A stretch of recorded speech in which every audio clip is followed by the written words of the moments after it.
Right.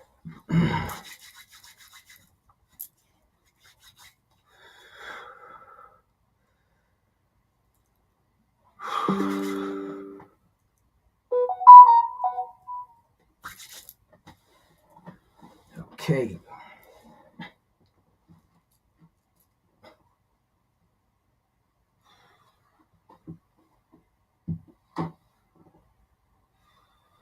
Today, we're not going to take long. Let's see.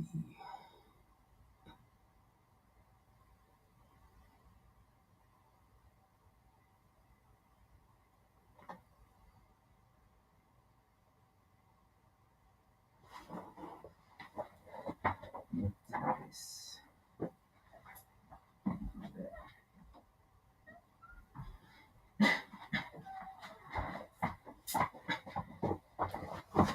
All right.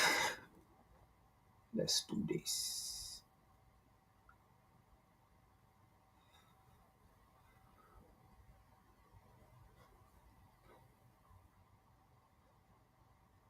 Why is it like this?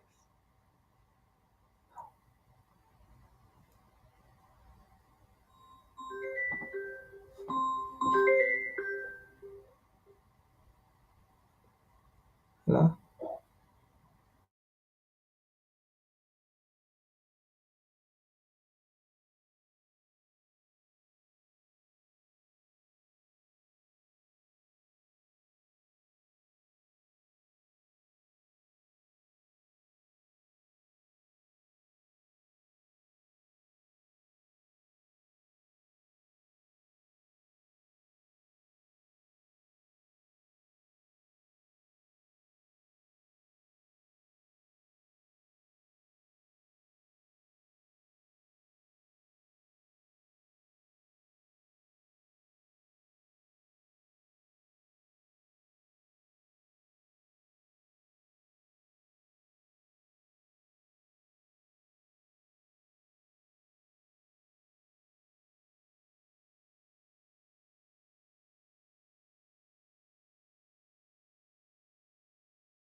Communication in the White House, as it were, has changed.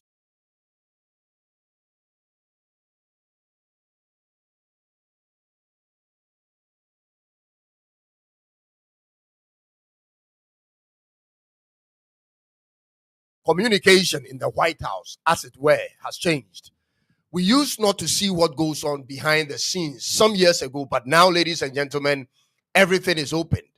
President Trump has turned the White House into a correctional facility or some sort of interrogation or an ambush base, and an African president won't advise themselves.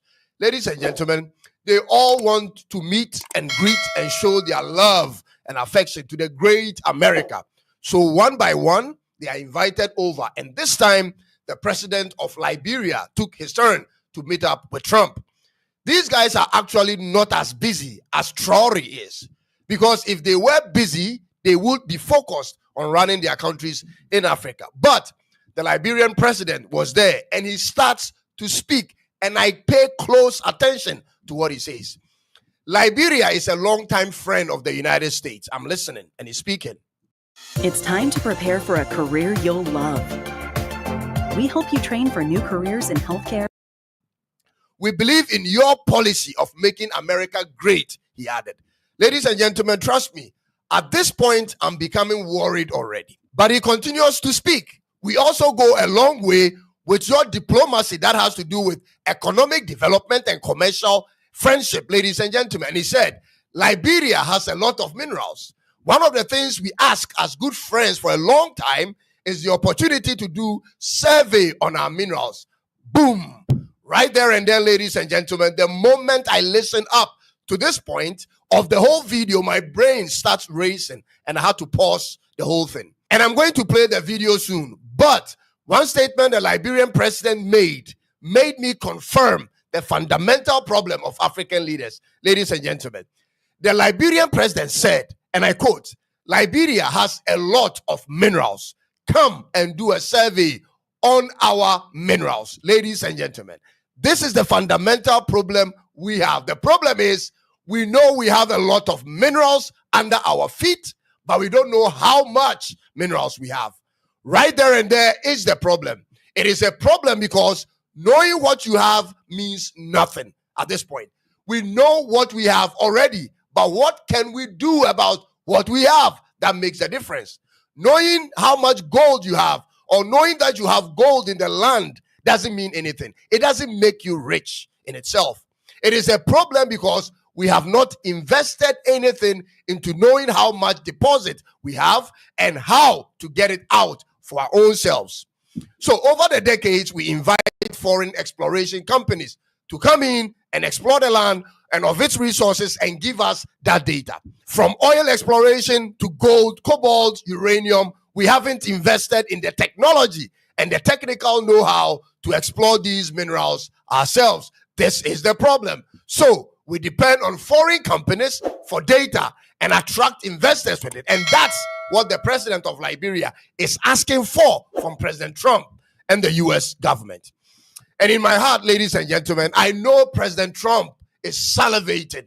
He's licking his lips and rubbing his hands and cannot wait to sign deals because this is the kind of door that makes companies billions. And America has so many of those companies waiting in line.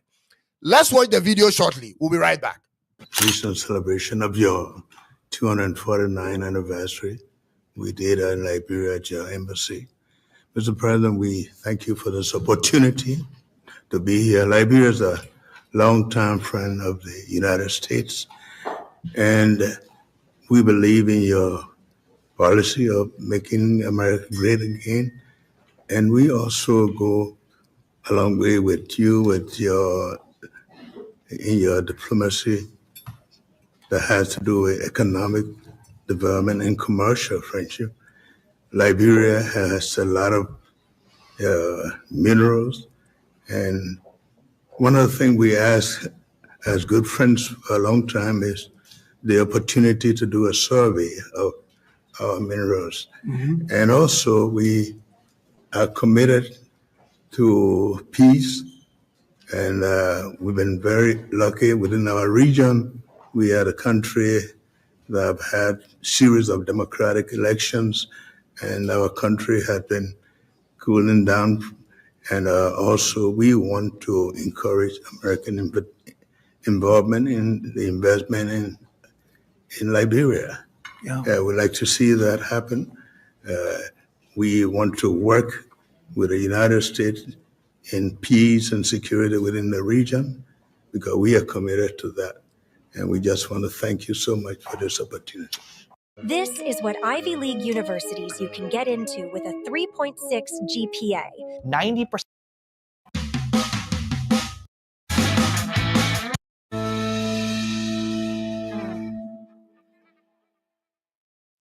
The truth of the matter is this, ladies and gentlemen. These exploration companies will never provide you with a complete document. They never do.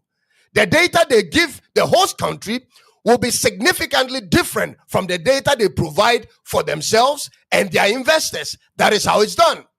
Africa has learned nothing even till now. This is the kind of door you open to foreigners and complain later. This is what they have done in Ghana and captured the richest parts of our gold deposits. They came in as exploration companies, discovered the volume of deposits of gold and other minerals, and sold that data to a mining company. And then the mining company like Newmont rushes to Ghana and begins buying the concessions. So on the mining cadastral map of Ghana, you find Newmont gold mines owning several rich concessions, many of which they've owned for more than 2 decades and are yet to commence any operations. Ladies and gentlemen, the president of Liberia doesn't know the implication of what he's asking for. But believe me, by the time the U.S. exploration companies are done exploring Liberia, they would also own all the rich lands across the country. That is what is going to happen. And I promise you that. This is how Africa is losing every day. At least in the worst case scenario, when you decide to go to the Americans or to any country for that matter, go with a report or data in your hands for investment. You do not go to them and ask them to do a report for you and also mine for you. It's either you pay an exploration company to do it for you and leave, or you invest in the exploration equipment and the technical know-how and you do it yourself. Ladies and gentlemen, that is how Africa should have gone. This is what universities are meant for. And the truth is, Liberia is indeed endowed with substantial volumes of mineral deposits, and they need to mine them. They have commercial deposits of gold, iron ore, bauxite, manganese, and diamonds. They currently have foreign companies exploring their coast for offshore oil and gas deposits. But it is problematic with how we go about solutions to our problems. The reason is this: our solutions aren't homebred. Our solutions are imported. Ladies and gentlemen, it took China 30 to 40 years to master the Westerners and not need them for such projects. But we have gone for 60 years already, and we still haven't discovered the road to master them yet. Today, ladies and gentlemen, the Chinese government has established universities purposely for every single necessary aspect of their economy. For instance, they have universities for robotics alone, which works with companies for both theoretical and practical jobs. On the job experience, they have universities for explorations and mining alone. They have several universities for manufacturing and production. Ladies and gentlemen, they have built a system for themselves which now does not require any foreign entities to be operational. This is where they have got into. They have set up the educational system that produces the experts they need to every type of project. How often do you see Westerners on Chinese media working on any of these strategic enterprises? It doesn't really exist. How have we, ladies and gentlemen, been handling our businesses? Liberia as a country has only 3 public universities, all doing the same programs. Only 3 of them doing the same programs. The rest of their universities are privately owned. They don't really specialize in anything. Meanwhile, this is a country that hasn't been colonized like the rest of African countries. Since 1847, when the Americans brought freed slaves and Caribbeans to that country, they have always been free. But for more than 180 years, they didn't focus on building a country. Rather, they focused on going back to America, ladies and gentlemen, and fighting among themselves. Listen, in 20 years' time, we'll be here again saying the same thing because we still did not understand the need for investing in solutions from within. The idea of looking for investment is short-term. It is only a short-term solution and doesn't predict sustainable level of development. Ladies and gentlemen, the solution lies in setting yourself up to produce for yourself the manpower and the investment for consistent production. If China wants to explore for resources in its country, it has the Chinese companies and the technical students available to initiate it. This is what predicts success, ladies and gentlemen. Trump and the US companies are definitely going to rush in on the Liberia president's invite. Long-term deals are going to be signed, and generations will come back later and ask, but why? How did this happen? If we are honest to ourselves, ladies and gentlemen, we'll see that to some extent, it isn't the Americans or Westerners who impose their companies or businesses on us. It is the other way around. We go there and they give us all these clauses to protect themselves. An investor is not a Santa Claus, but a capitalist. They will come in and milk you dry. Learn to develop capacity in Africa. You are way too vulnerable and easy to be manipulated. These guys don't have ideas on how to run countries and the technical students available to initiate it. This is what predicts success, ladies and gentlemen. Trump and the US companies are definitely going to rush in on the Liberia president's invite.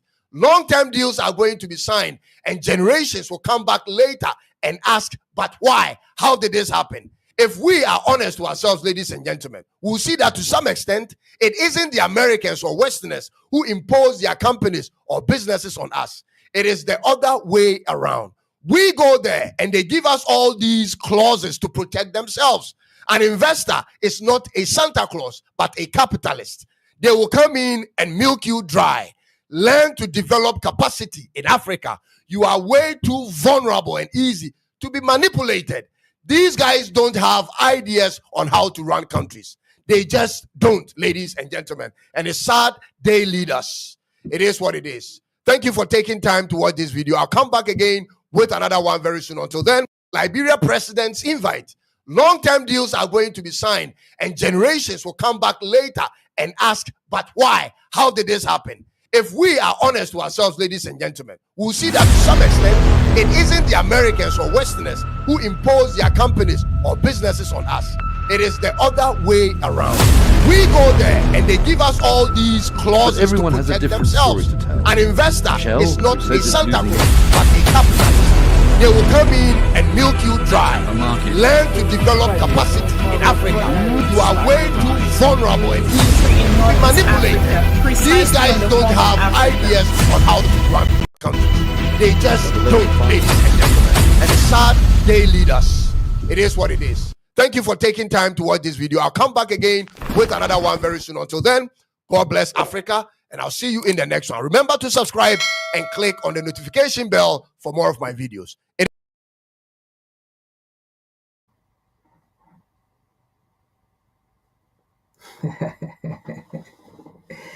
All right.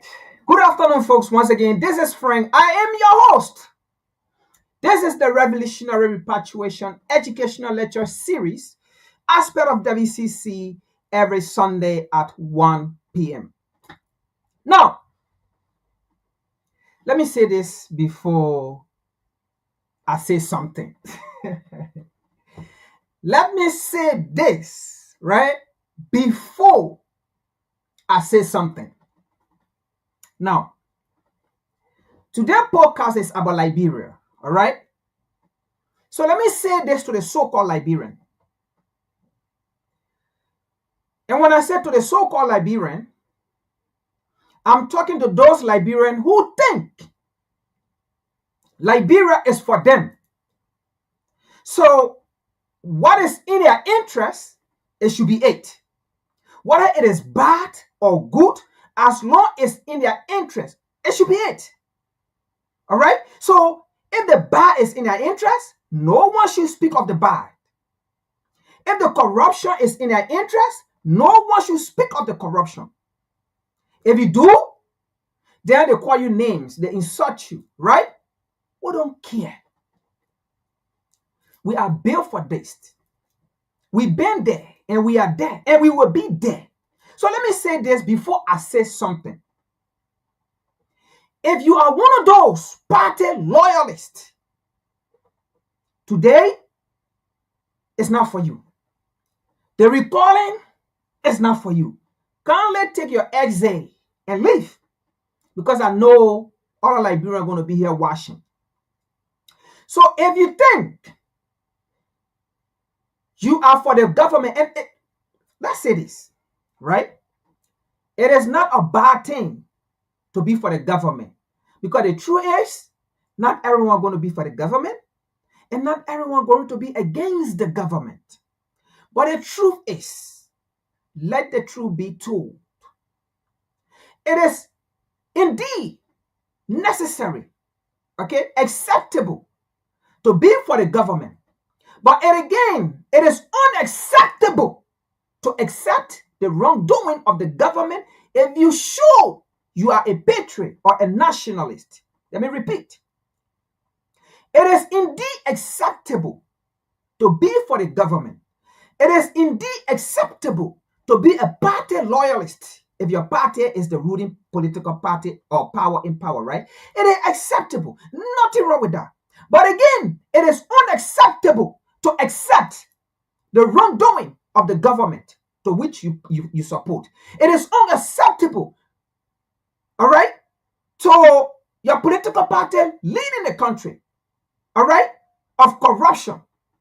If indeed you are a nationalist or a patriot, or you want to see the country moving forward, if you are not in those positions, all right, of being a nationalist or a loyalist to your country, to talk about the good and the bad, then kindly leave. Because today, you may not like it.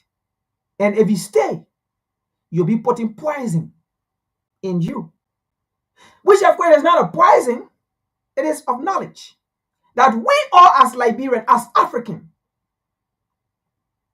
can listen and learn critically and analyze things. Is this in our interest or this is against our interest? Because like the narrator said, you will come back again after 4, 5, 6, 7, 10 years, 15, 20 years. And your children will come and be asking, what is wrong with the people that make this agreement? What was wrong with the people that lived during that time? Did they speak? Oh, I thought my father or my mother said they were patriot or they were nationalist. What was their role as a nationalist or a patriot? Those questions will be asked to you. But before those questions be asked, let me not be among, because there will be videos upon videos or evidence showing my face speaking against it. So if you are here, you give your loyalty to an individual or a political party or a government than the nation, this platform is not for you. So kindly leave. I am a Liberian. All right. Just how I speak of corruption, just how I speak of the illness of other African countries, when it comes to my country, I should do the same. Because guess what? The truth is, I prefer to be called an African than Liberian. Now, that is not an insult to say, oh, I'm from Liberia, and then I'm saying I'm not a Liberian. That is not an insult, because I'm a Pan-Africanist. Those names are colonials' names. And I want to do with the colonials' names. If I say decolonization, those are part of the thing. You know, some of you will be talking about decolonization, but at the end of the day, you do not want to decolonize the religion, the white man religion. You will still go in churches. You will see people talking about decolonization, but you will go to their churches, you will see white posters. You will see white Jesus, white angels. And if you talk about it, then you become the devil. But these people will be talking about decolonization. So that is my advice to you. That is what I want to say before I can say what I want to say. Now, you know, the imperialist, the neo-colonialist, the colonizer, the devil, the Bible speaks of, the enemies of Africans, the Bible speaks of. They are so sophisticated. And Nkrumah spoke of this. Nkrumah said, we should never, ever be asleep. And a reason to his statement, he said, the reason why we should never be asleep when it comes to these things that we are experiencing, it is because when it comes to Africans, the imperialists, the enemies, the colonizer, the capitalists are never ever asleep. They might sleep on different things, but when it comes to exploiting Africans, when it comes to creating proxy war, when it comes to dehumanizing Africans, they are never ever asleep. When it comes to propaganda on how to convince Africans in their own demise, they are never ever asleep. Nkrumah warned us, because sometimes they may come to you with policy, with agenda, and you may think it is in your interest. But the truth is, the reality is, those things are never in your interest. And you know why it's not in your interest? Because on the day of the closing date of the 1884 Berlin Conference in Berlin, Germany, it was said, and it is dead, that the descendant of those that were in that meeting will make sure the descendant of those that were enslaved, the descendant of those that were on the African continent that got colonized, they said their descendant, the white people, the European descendant that we are seeing them today, their descendant will make sure Africa and her descendant, we today, we will never ever rise. And according to them, if we rise, if we unite, that will be their demise. Now the question then becomes, why will it be their demise? Because of what we are saying today. The resources, the exploitation, the human's body parts, everything you name it. Look, from the land of the African continent, of the African nation, to the sea, to the air, the soul, everything, to the body, was all created to give life in any way. Every body parts of the black man is useful or are useful. Till you die to the soil, and even if you go to the soil, you are still useful. They still need you. They still need your land. They still need your soil, your airspace, your water body. Everything about you. So they know it. That the day we rise and take matter into our own hands and control everything, that will be their demise. That was what I said. The generation of the European in our meeting, or the people that were in our meeting, none of them are alive today. None of them are alive today. But why? Their descendants, this current generation, carry their policy. Because they understand. It is African who don't understand. It is us who don't understand. And it is us that will continue to betray us. Now, let me say this.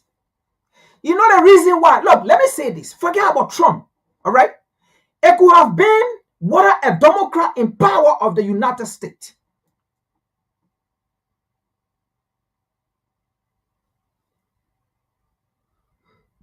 What Donald Trump is doing, they could have done the same thing. They were going to call African leaders or nations in group, in sections to come. Forget about, Donald Trump, Trump this, Trump, this. They were going to do the same thing because this is a different time period. What a Republican, what a conservative, what a, or how they call it, non-conservative, they all had the same plan. Even if Biden was going to be in power, Biden was going to invite maybe 3 or 2 or 4 or 5 African leaders to come. They were never ever going to invite them, the 54. Take away the AES. All right? They were never going to invite the rest of the nation, African nations, to come in bulk like the way they should come, the way usually they came. Because there's a different time period now. They have to be careful. So you have to bring them section by section so you can have your claws over them. So you can have that energy over them. That is what's going on. And you will be able to convince them because you will be in a smaller confined space. And then you will be seated at the top. And you will be looking and hanging over them. Forget about how Trump addressed them. They all have their way of addressing the... You see, let me say this. And that's what I always say. I prefer open rebuke than secret rebuke. And you see, most Africans love secret rebuke. And those are the horse Negro. The horse Negro does not like open rebuke. They love the secret rebuke. And those horse Negro are the people that are here. Oh, Trump this. Oh, Trump said this to African. Oh, so Trump said, humiliated. Oh, this. What's the difference between Joe Biden telling you so-called Africans, if you don't vote for me, you are not African enough? What's the difference? It's not the same humiliation. Somebody came to your table. He came to your office. Somebody came to your office to ask you to elect them. They are asking you for a position. They are asking you to hire them. But came very arrogant and not telling you, not discussing your issue that you face in society. Not talking about reparation or the hospital, our communities, our schools, our role. Not talking about that. Never discuss your issues. But he said, if you don't vote for me, you are not African enough. Did he ever go to white people, to white community, and told them, say, or tell them, say, if you don't vote for me, you are not white enough, or you are not white European enough? But nobody talk about that. Nobody talk about that. But it is Donald Trump that they are looking at. Oh, Trump said this. Oh, they all do the same thing. They all do the same thing. You see, one thing we Africans need to realize is, like the narrator said in the video we just watched, do you really think when the Western world are making decisions, do you think I'm angry? Maybe before then. Look, I don't care what Trump do. What Trump do, Trump is the president, and Trump fee, it is in his people interest, it is in his country interest. So why should you get angry if Trump make decision? That's why he's the president. That's why the people put him there. So you so-called African horse Negro calling yourself president. That's why you're there too, to work for your people, to work for your nation, your continent. Yes.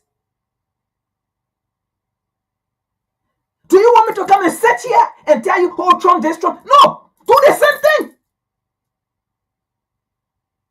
You have the right to call anybody in your nation, on your continent, and tell them what you want to tell them, and humiliate them, and then get in plane, and then come back too.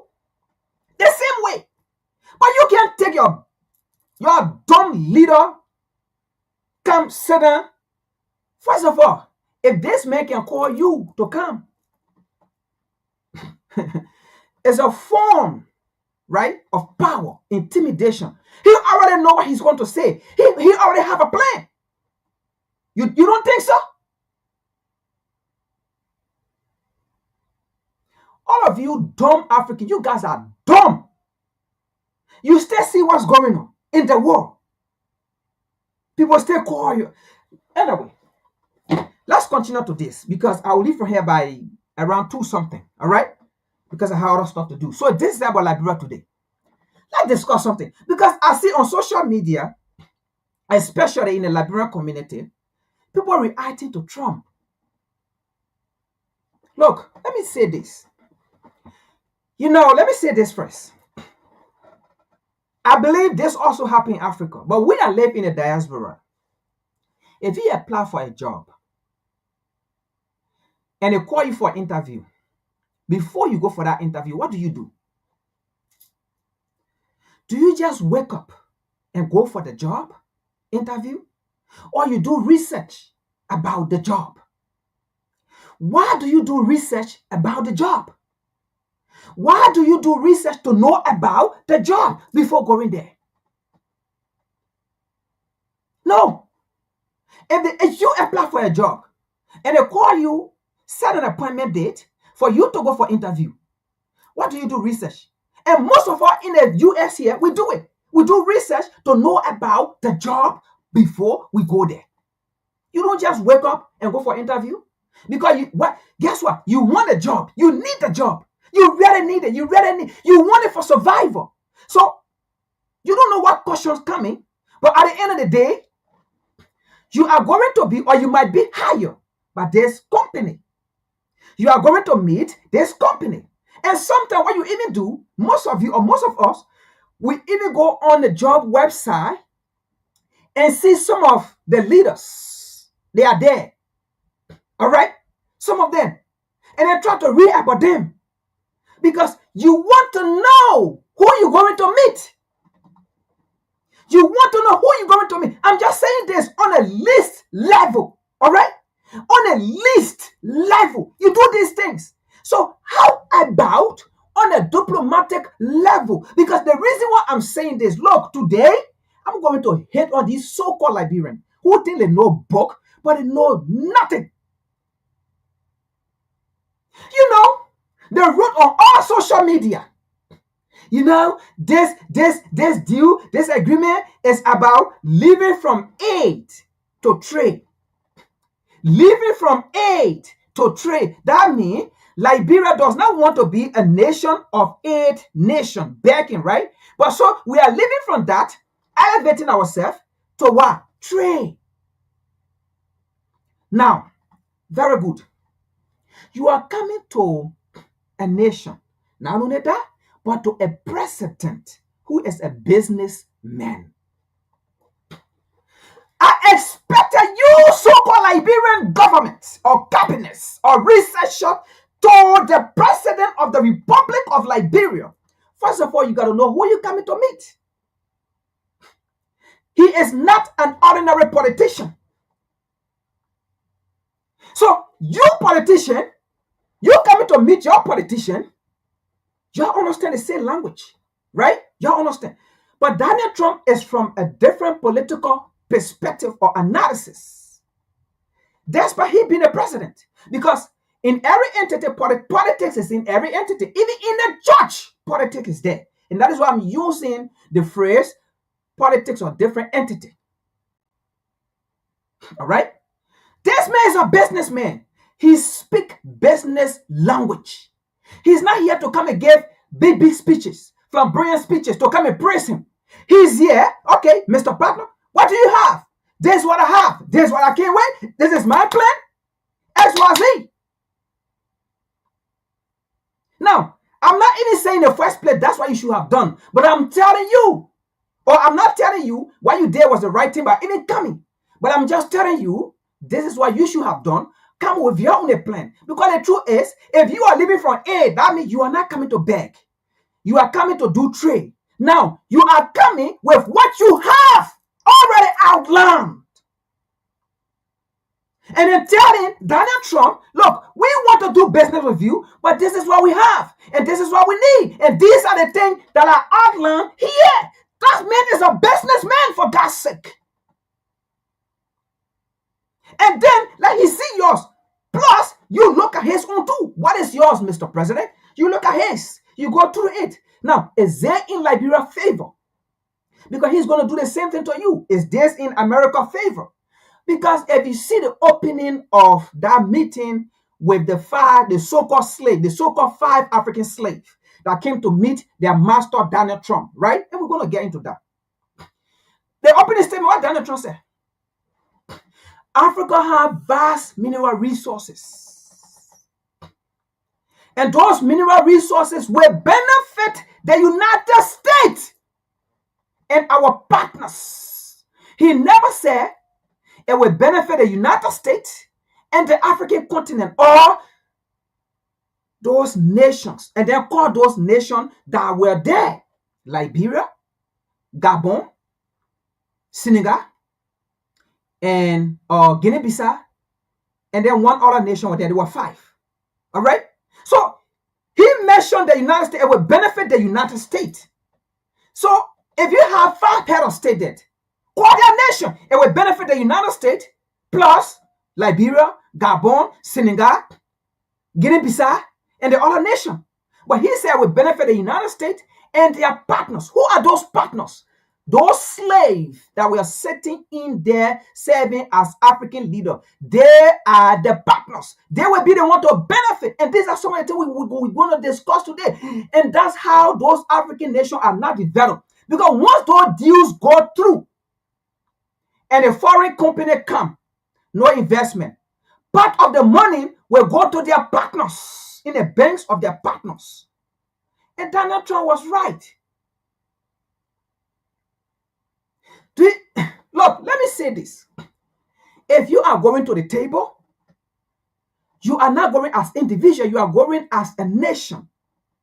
You are going as the population of your nation. For example, Liberia is 5 million plus people. So if you, the president, for example, you were seated at that table, it is actually the 5 million plus people seated at that table.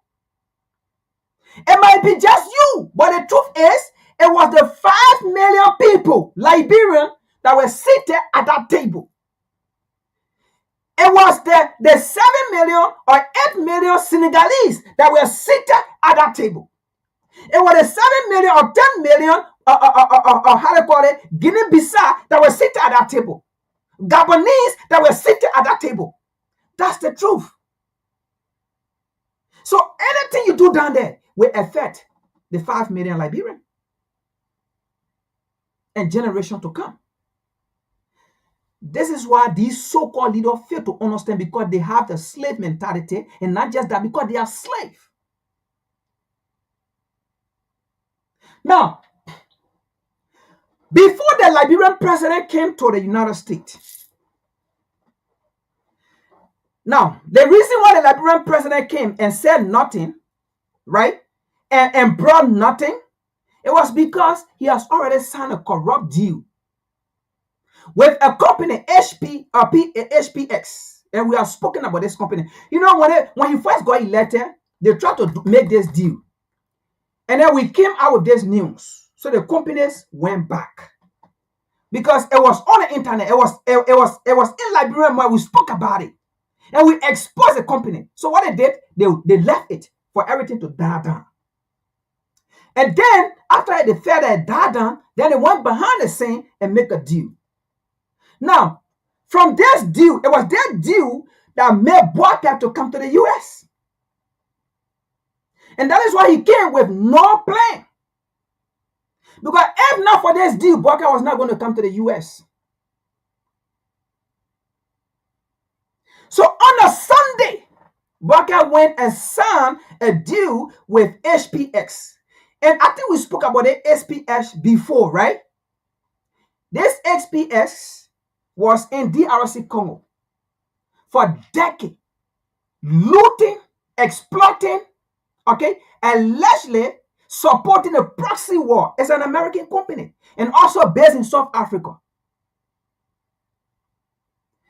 But look at DRC, all those long years of mining, the HPX was there. They did nothing in DRC.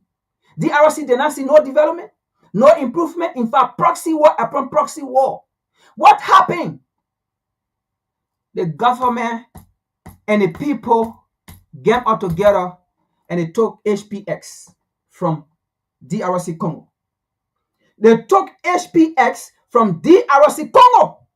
Now they left. Now they came to Liberia. Now, they also tried to make deal with Guinea. But that deal with Guinea failed. The Liberia now a whole. Right? So, they knew that because we have highlighted the L of HPX, they want to fall back. So what they did not carry the bill or the deal to the legislature. Boakai and the corrupt United States embassy, the United States government is corrupt. And we've been saying this. The United States government does not work with a non-corrupt government. The United States government, they do not work with a non-corrupt government. The United States operate with corrupt government. And that is why the United States fought hard. They ran perfect propaganda against the past leader of Liberia and remove him. And we're going to see some of that today in a ill agreement they signed with Boakai. Boakai is very corrupt, and those are the kind of government the United States love. So the United States went and called Boakai, the current Liberian president, on a Sunday. They went and sat down and signed a deal with HPX. With HPX on a Sunday. Who work in the United States here on a Sunday? Does the legislature, those laws making body work on a Sunday, sign a bill on a Sunday? Hell no. That will never happen. You will see the American citizen out. Even American government official will be out and they will question, they will summon the government. But those are the kind of leadership in Africa the United States government like to work with. Let me say this, and I've been saying this. No foreign embassy in any African country are there for the betterment of that country. They are there. It is just the government of that country in your country. It is just the government of that country in your country and serving the policy, the foreign policy of that country in your country, not for you. They are there for their country policy, their interest. They are working for the government. And it's just the government in our country. So everything they do is in accordance to that government and that country interest, not your interest. They don't care. That's why I don't believe in these so-called, I don't believe in embassy. Let's be frank here, I don't. They are all spies. They are CIA, if we can put it that way. They are FBI, if we can put it that way. They are not there for you. They are not partners. They are enemies. Why would the U.S. sign a secret deal on a Sunday? If it is a deal that is genuine, if it is a deal that is transparent, why would it be signed on a Sunday? Why would it not be signed in the legislature for the legislature body, lawmaking body to go through it and see it if it is in the interest of Liberia? You know, folks, this was the same HPX that sanctioned former government official through the United States Treasury Department called Gina Yellen, another corrupt leader of the United States government. Another corrupt leader of the United States government, Gina Yellen. This was a CSPX, along with Gina Yellen, that sanctioned past government official, because the deal that is being signed today on a Sunday before Joseph Walker left Monday to come to the U.S. They tried to do the same thing with the past government, and the past government said it was not a good deal. That's how they put sanction on them. Let's read here. Let's read this article. Today is about Liberia. Let's read this article here.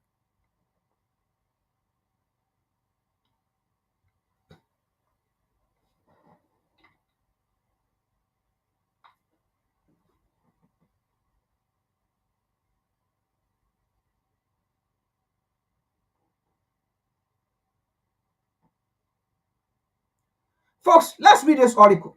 All right. Now, we have two different articles here. Now, the reason why I brought two different articles, I don't want for someone to come and say, oh, I was biased. All right. So I brought two different articles to see. All right. To see for yourself. Now, let's read the first one. Let's read the first one. Okay. Let's read the first one. Now, the first one is a local newspaper from Liberia. All right. It's a local newspaper from Liberia that was reporting from information they got from the American Embassy website, Monrovia, Liberia. Corrupt American embassy, corrupt American government. They are corrupt. Let's continue here. Liberia, U.S. Embassy held secret HPX deal. The United States Embassy in Liberia, had a secret HPX deal. The United States Embassy is corrupt, and they have been corrupt, and they are corrupt. The United States government is corrupt. They've been corrupt since 1822. We're going to talk about some of those today. And they are still corrupt into 2025.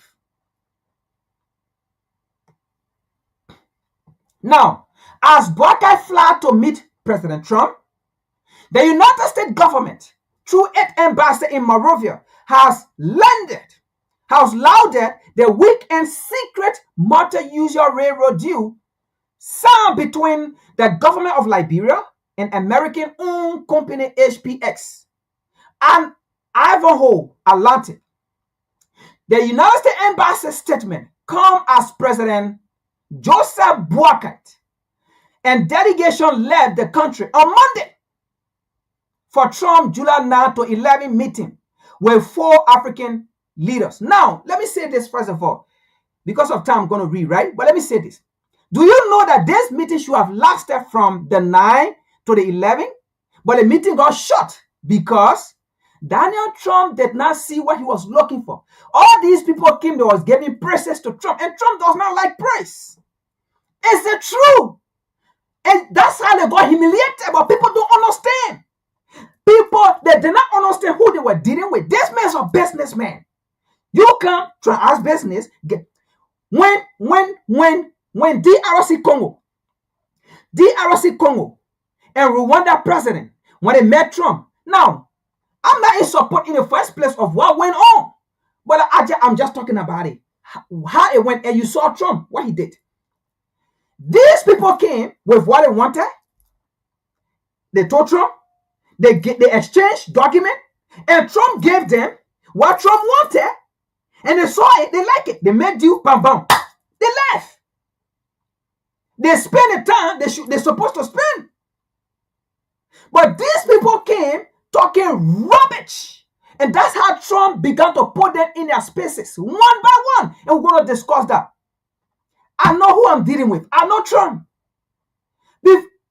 So, why should people get angry in the first place? Oh, Trump said this. Oh, Trump this. That is Trump. Because these so-called horse Negro slaves, they did not go there as a leader. They did not go there as a leader. They went there to praise their slave master.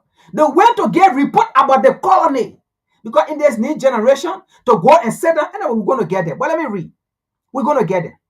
Let me read. So this meeting should have lasted from the 9th to the 11th, right? But the meeting never lasted. Donald Trump caught the meeting and sent this slave there by told them, you slave, come on, get your assets from here and go back to your respective country. Let's continue here. Let's read something here. Let's read something here. Meanwhile, in a brief release posted on the United States Embassy United States Embassy social media page, the American Express appreciation. There's a reason, folks. I'm reading this first before the second article and see what's going on in Liberia today. See how corrupt this government is. There's a reason why I brought this, so that you can see the language the U.S. is using here. So listen to this. Meanwhile, in a brief release posted on the United States Embassy social media page, the American Express appreciation and welcome the controversial railroad signing agreement. There's a reason why it is controversial, right? It will never, ever in any way benefit Liberian. It is a railway that will be used from the mining area to the port Buchanan, carrying the resources from there, boom, to the U.S. What is the benefit of Liberian? At this time, our mineral resources should be leaving Liberia, or we should be a factory, we should be the manufacturer. And then anybody want to buy, they come and get a finished product. And then no job in the country, was saying no job in the country, no job this, we fighting this as a government. You say you fighting to provide job. In this 21st century, 2025, are you not looking at Abraham Tuare, the kind of job he has created? Are you not saying that bunch of Africans are leaving the African nation, going to Burkina Faso, Mali, Niger to work? You are still exporting mineral resources to the enemies of Africa? Let's read. Meanwhile, in a brief press release posted on the United States Embassy page, the American Express expressed appreciation and welcomed the controversial railroad signing agreement, arguing that it will boost the Liberian economy by 1.8 billion investment. Now, let me say this. The first railroad that was built, okay, to loot and haul our iron ore, what have been the significant improvement, okay, or investment in Liberia when it comes to job employment, when it comes to taking Liberia from poverty? Until today, the United States has the largest reserve of iron ore in the world. Then the United States use the same so-called railroad to loot and haul our iron ore. They're the same company. These are the companies. Today, the United States have the largest reserve of iron ore in the world. What I got it from Liberia. Where is Liberia today in terms of development? In terms of development from the iron ore.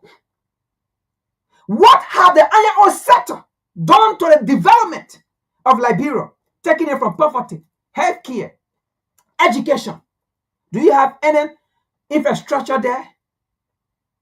Can Liberia produce their own iron ore or make own iron? Hell no. So the railroad was built to loot our resources out of the country. Let's read here. So this deal has been signed That's what I want to bring to your attention before we get to the next article. This deal have been what? Signed. And that's what the United States Embassy is saying here. Listen to this, because there is something going on right now. Let's read here. The U.S. Embassy welcomed the signing. This is the United States Embassy. As you can see, it's in quote. The United States Embassy have already said they signed it already. There's a reason I want you to pay attention. We're going to compare articles here. This is WCC. All right? But we'll still see some so-called Liberian will come under my post, the recording, and insult. They will not sit down and rationalize and see things into different perspective. At least to say, well, I think this boy is making sense. They will not do it. Because some of them feel their relatives are in power. So everything is fine. Some of them feel they get some kind of a corrupt scholarship in there. So it's everything is fine. Let's read here. The United States Embassy, this is a confirmation from the United States Embassy. The United States Embassy welcomed the signing of a concession and access agreement between the United States, Everhold Atlantics, and the government of Liberia. A deal that was signed on a Sunday when there was no government official, no work in session, everything, nothing. This estimated 1.8 billion. And first of all, let me say this, you Liberian, you people saying that, oh, 1.8 billion. This 1.8 billion, you will never ever see it. This company will come in with some kind of a few hundreds of $1 million for the railroad, to build the railroad. And that railroad is building, it is not for you to go travel on it to go to your very prospective countries. It is a railroad that will be built to transport the raw material from the soil to the port of Bichana. That's it. It is not a railroad where you, Liberian, you have trolley, you have train that will be exporting or taking Liberian from different villages with your goods and things. They're not what they're talking about. They are talking about a railroad that will be used for the mineral. Like currently what you have. The iron ore. Hold it. Are you running on a railroad? Or that the iron ore, what the holding iron ore, hold they carrying it to England? Let's just sink in. We should not allow these people. We should not allow this HPS. We Liberians should come out. We should not allow them to operate. They are due the sun. Look, the sun, it is Boaka that signed it. It is not the Liberian people. We should not agree to this. We should never allow these people to operate in Liberia. We should be there on our mountains, on our hill, to our resources. It does not belong to them. We should never allow them. If blood will waste, let blood waste. If any foreigners go there, they shouldn't come back. We should fight for our land, our resources. Never allow these people to go there and operate. They should get lost. And we will cause to bring our devil Osa. And we will cause to bring our traditionalists Osa. Let them come. When they shut one time, let these people get missing. Let them get lost. Let them disappear. We should not allow it. We should not allow it. We should fight. If not, the same way our iron ore was looted, that's the same deal. The same way our rubber, another fiasco signing they did for 99 years, we saw nothing. That's the same way. That's the same deal. The fact that the Sunday is due on a Sunday, just between the Liberian government and the corrupt United States government, it is a bad deal. We should never ever allow them to operate. They signed that that's their business. It is not our resource to the sun. We should never allow it for these people to operate. And we should send them. We should send them warning. They should never ever step on the soil of Liberia. Never. We should be ready to defend our motherland and our resources. Death or you get a land to them. Death or freedom. That should be our message. These people should not get, if they dare try to get there, They either kill us or we kill them. That's the bottom line. Let's continue here. I'm saying in my face here. Let's continue. Because I know what these people have done to us in the past and today. Let's continue. Let's continue here. By increasing U.S. investment in Africa, we drive mutual prosperity and support Liberians from aid to trade. The U.S. Embassy post read.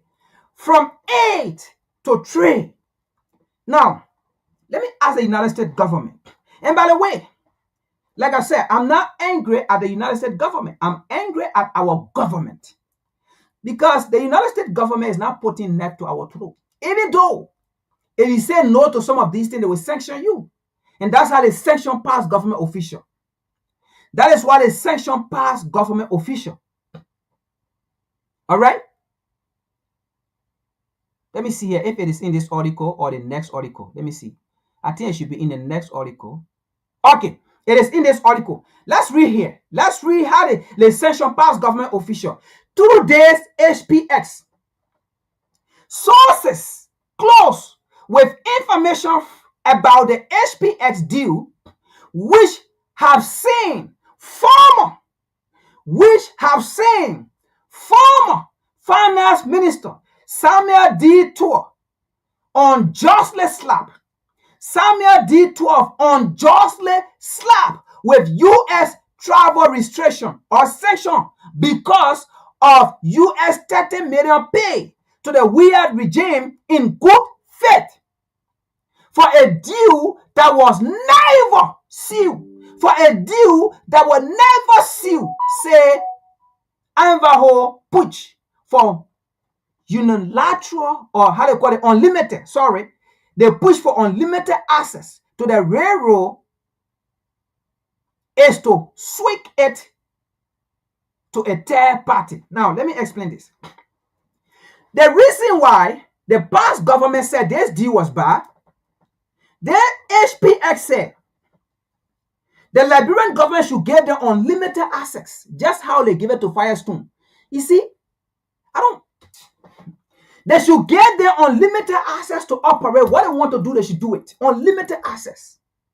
And some of these unlimited access, if Liberians are dying from disease, from sickness, from chickenpox, measles, if their water body are being polluted, the government can't do nothing. Unlimited access. That is, in reality, they control your nation. Your government have no power. The citizens have no power. Nothing. You can't ask or question the SPX.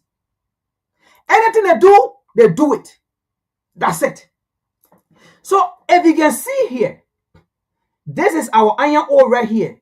This is a train. You see how long this train is?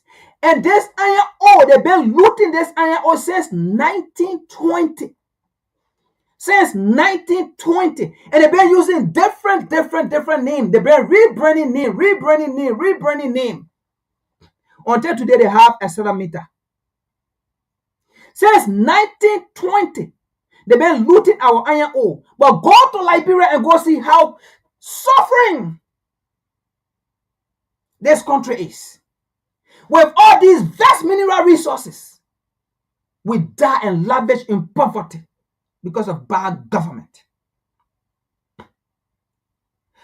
So you see, the past government said no. They said to the HPX, no, this deal is bad. Why should we give you unlimited access of our own natural resources? So in all war, they see when the Firestone, they get unlimited access for 99 years of exploiting the Liberian people with no pay, no good facility, no hospital, no good sleeping place. That's the same way the HPS wanted to do with the former government, so that Liberia will be slave in these places. Working there, no protection, no medical insurance, nothing. No retirement plan, nothing. Anything happen to you, you are at your own risk. And they should operate for 200 years on limited access. More than 200 years. So the past government said, no, we are not doing it. And that's how Gina Yellen, the United States Treasury Department, a non-corrupt entity, sanctioned Samuel Tuwe along with key government officials at that time. So now you see, you people Liberian, you see here, even though we reported on this thing before, we reported on it, but the United States have the money to run propaganda. Like their former ambassador, McCarthy, he said it. They were able to use the money to run propaganda to lie and fool Liberian people to turn the country over to a man who is 90 years old who does not know his age. So you see, let's take this out. Let's take this out and see something. All right? Let's take this out. Now, you are seeing the first article. The deal is signed. It has been signed, right? They signed the deal. There is no one way, two about it. But the second articles I'm about to show you. Look, in as much as we can talk about these foreigners, it is the African leaders, the African government, the African head of states. They are our problem. The articles I'm about to read to you is nasty. We turn against each other. We turn against each other. Let me show you the article.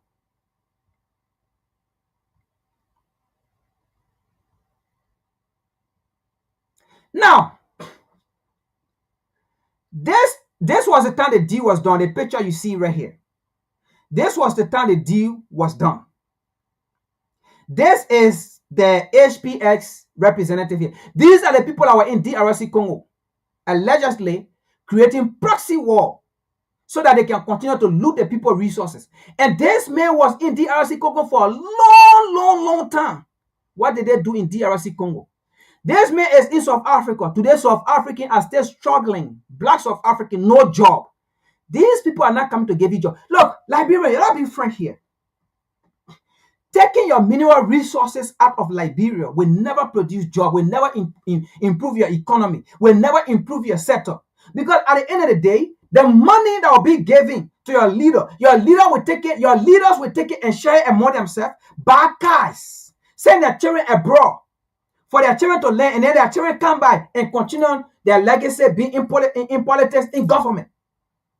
It will never benefit you. So that is why we need to stand up and never allow HPX to operate in Liberia. It's our land. It is, let's be frank, it is our land. What have Firestone done for us? What have Lamco done for us? What have Accelerometer done for us? Let's be frank here. Let us be frank. And let us be real to ourselves and start asking the critical question. Despite it is your political party in power, let us be frank here. Put your own ego aside, your own emotion aside, and talk about the country, and talk about future, progress or enhancement, and talk about the next generation, and talk about your children that are alive today. Do you want for your children to come and live the same hardship you are living today, or you want to prepare a place for them? Because some of you people go to church and say, Jesus Christ went in heaven to prepare a place for us. Why can't you prepare a place while you are still on earth for your children as well? And in fact, you will not go to heaven because Jesus Christ said, in my Father's house, if there was many mansions. You see that conjunction or that clause in there? If there were many mansions in my Father's house. So that means there are not many mansions there. That means you will not go there. If there were many mansions in my Father's house, I would acquire you to come. It's a simple English. But some of you will come, Jesus went in heaven to prepare a place. Jesus ain't going to know them heaven to prepare a place for you. He already told you, in my Father's house, if there were many mansions. That is to tell you, there are not many mansions. No too much room. No too much room. No too much horses. The horses are there, or the horses there is for him, his father, his mother, and an angel. Period. It's for him, his father, his mother, and the angel. No other horses there. That's why he said, in my father's house, if there were many mansions. So that means no many mansions there. You will not go there. So, just a perspective. You said Jesus went to heaven to prepare a place for you. It is up to you now, your unborn children, to prepare a place for them. So that when you have them on this part of heaven, so that wherever they are, they will be saying, my mother, my father is in heaven. Because you are in heaven here. This is different heaven. That they are not. Where they are, it is their heaven. And where you are, it is your heaven. So they are there saying, my father, my mother, they are in heaven. They are preparing a place for me. The day I'm born onto that part of the world, I'll be in heaven. I'll be in a good place. Henceforth, do the same thing now. Fight for that heaven for your children. So that your children, when they come, or your children that are alive today, fight for that heaven. Create that heaven for them. We should not allow their HPX to operate in Liberia. We should not allow them. It is our land. Homeland or death. Homeland or death. It is not for no damn white man. It is not for no damn white men. It is for the black men. We will not allow this HPX to operate in Liberia. It will not happen. We should not do it. Let's read here.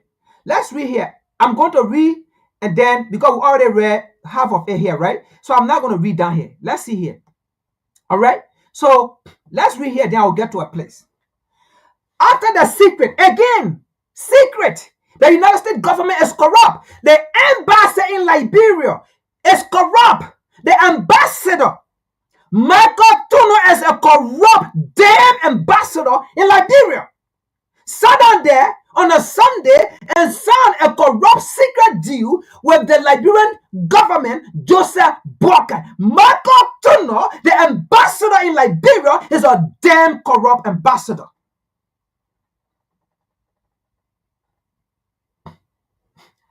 Folks, if these people sat down and signed a corrupt deal, what does that mean to you? That means that deal, there is nothing meaningful in it for Liberian. That means that deal, there is nothing in it that will improve the life of Liberian. That means nothing in it that will improve your educational sector. That means nothing in it that will improve the healthcare sector. That means nothing in it that will improve the vocational training institution or sector. That means nothing in it for road that will improve your road to various counties. What in here in this deal is to build railroad, and that railroad be used to take your mineral resources overseas. The reason why it is secret, it is because there is nothing in there for you. Because if you are going to see it, it was never going to be sound. And see the threat of some of these government officials towards government officials who are trying to speak about it. See the kind of threat against these government officials. And I will tell you why these government officials will not talk, will not speak. I will tell you why. And that is why it is unto us, the citizen, homeland or death. But the HPX, this corrupt American company, along with their corrupt American U.S. government, along with their corrupt American ambassador in Liberia and their ambassador, Michael Tuno, they are all damn corrupt human beings. They are not God. They are human beings. And so damn corrupt. Let's see here. After the secret signing of a railroad agreement, conflicting statement emerged. Conflicting statement emerged. The government of Liberia and the United States Embassy in Monrovia provided different accounts. Now, the Liberian government, Joseph Boakai, is saying another thing. The United States Embassy or the United States government is saying another thing. Why? Be with me. Let's read. On Monday, the U.S. Embassy praised The 1.8 billion deal, they call it a significant boost for Liberia economy. Yes, it is a significant boost, right? Because we saw how Firestone have boosted the Liberian economy. We saw how Lamco boosted the Liberian economy. We saw how ArcelorMittal boosted the Liberian economy. Oh, we can see tire factory all over in Liberia. We can see factory. We can see Liberia making her own steel. We can see Liberia making her own car. Oh yes, it boosted the Liberian economy. It boosted it. In fact, all the African countries are going to Liberia getting tires. In fact, Ghana is going to Liberia to get tires because Ghana is manufacturing cars. Oh, Uganda is coming to Liberia to get car parts because we using our iron ore to fit cars. So they are coming to Liberia getting car parts. Ghana is coming to Liberia getting car parts. Right? Stupidness, stupidity to the higher core. Let's read. We are tired with the BS with the American people. And when I say American people, I'm being specific. I mean the elite. So I'm talking about you, ordinary American people. Because you say you are just like me. We all are in the same boat suffering and making ends meet. We're speaking of the elite.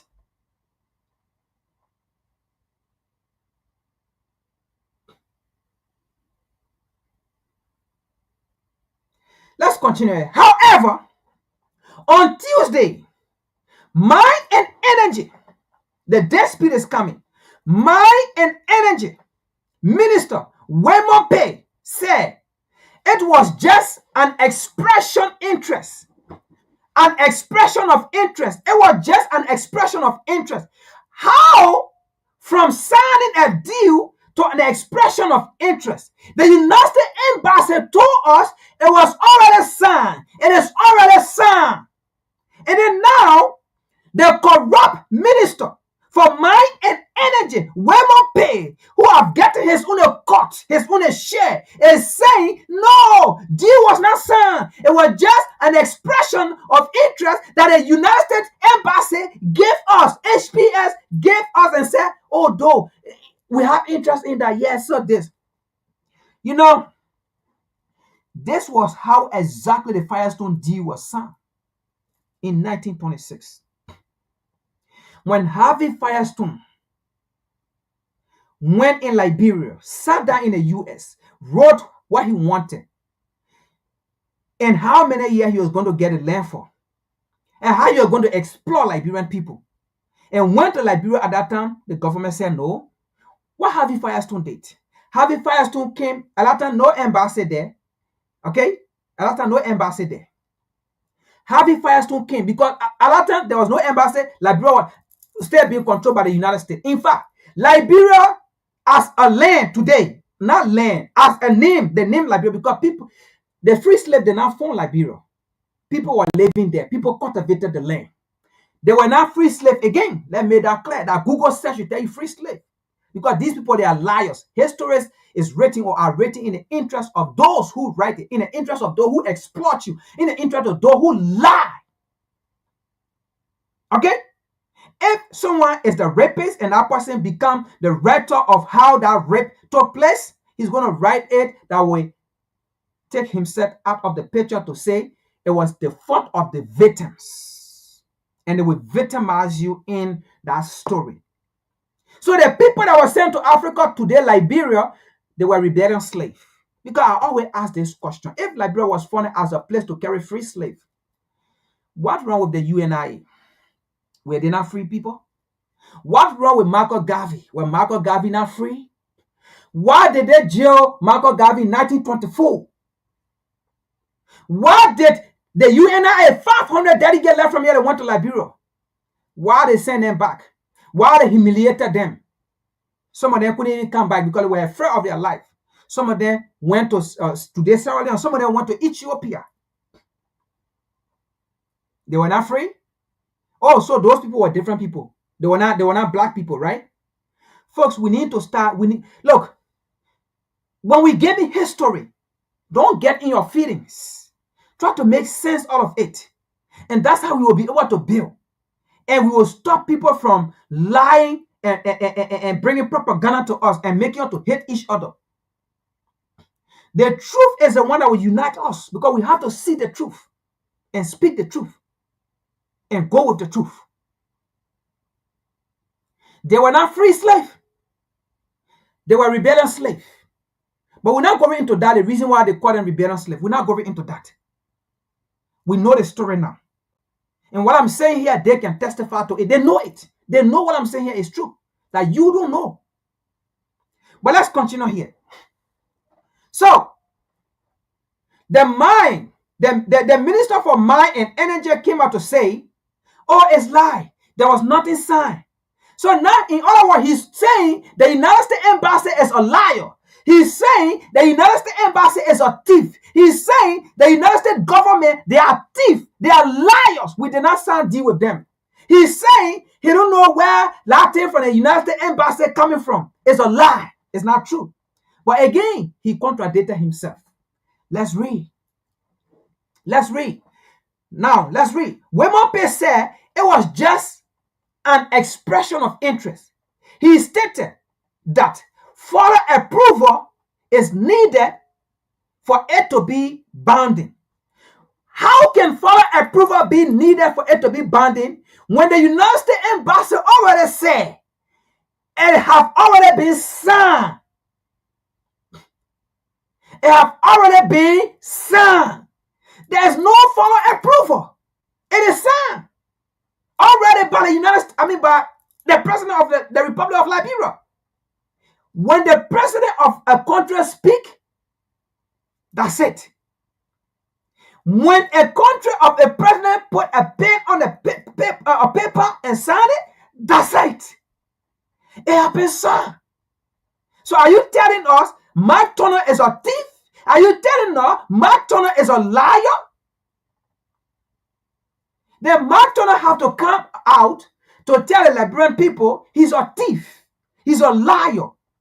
Or he have to come out to tell the Liberian people that the Liberian government is a thief, the Liberian government is a liar. We already signed it. Either way. All right? Until then, it have already been signed. Let's continue.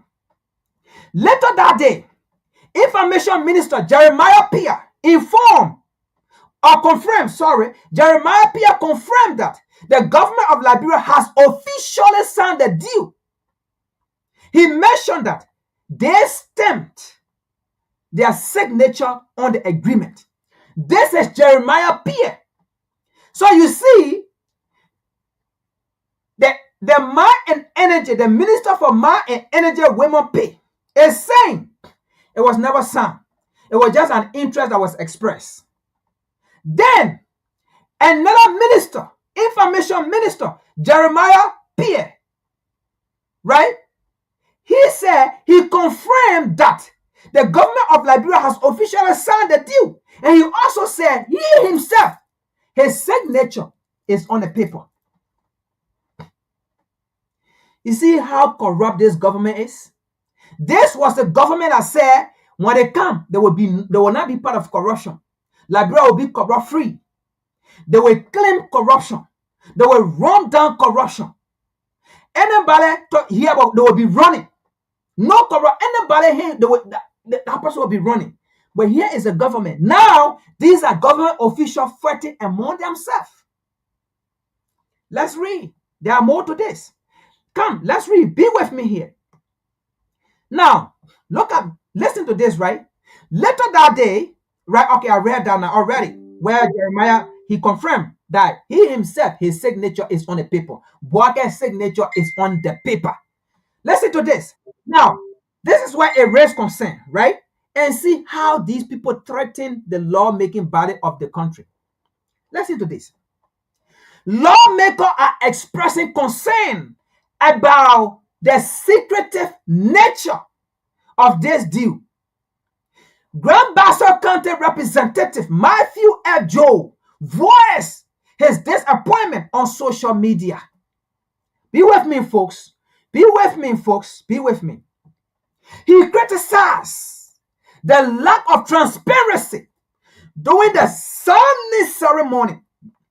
He noted that such important agreement usually involve legislative representation. Let me read that again. He criticized that. He criticized the lack of transparency during the signing ceremony. He noted that such important agreements usually involve legislative representation. There was no legislative representation. This is a man, a 90-year-old man that boasted that he is corrupt-free. This was a man that boasted that if anybody should understand the struggle of the ordinary people, the masses, the Liberian people, it is him. But here is a man, the Liberian president, Joseph Boakai, signing an agreement or a deal that's supposed to be legislatively approved. Let's continue and see the threat that is coming. Let's continue here. Look at this, my people. Look at it, folks. Look at this. Joe emphasized that even the public learned about it through the United States Embassy announcement. After the United States Embassy posted it, that's how we got to know. But there are more to this. Listen to me. Follow me. In response to these concerns, Minister Pay reiterated that no binding agreement was signed yet. He described it as merely an expression of interest. But how can that be, right? How can that be when Jeremiah is saying right here, when information minister, how can that be when information minister Jeremiah Pierre is saying that it is confirmed that the government of Liberia has signed the deal? He mentioned that the stem of the Republic of Liberia, the stem of the Republic of Liberia, the seal of the Republic of Liberia was on a bank. That is why Information Minister Jeremiah Pierre is telling us. But the Minister for Mine and Energy is telling us, no, it was not signed. It was not signed. It was not stamped. It was just an expression. But the United States Embassy is telling us it was signed. Information Minister is telling us it was signed. Information Minister is telling us it was even stamped with the Liberian seal from the executive branch. You see the corruption, folks? There are more to this. There are more to the threat. Listen to what Pierre or how they call it, the Minister of Mine and Energy is saying. Listen to this. Pay also went to say, he also urged lawmakers to refrain, to stop, come back, stop doing this.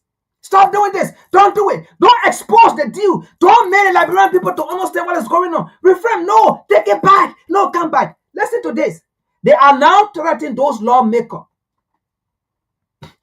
They urge lawmakers to refrain from raising issue. Don't raise the alarm.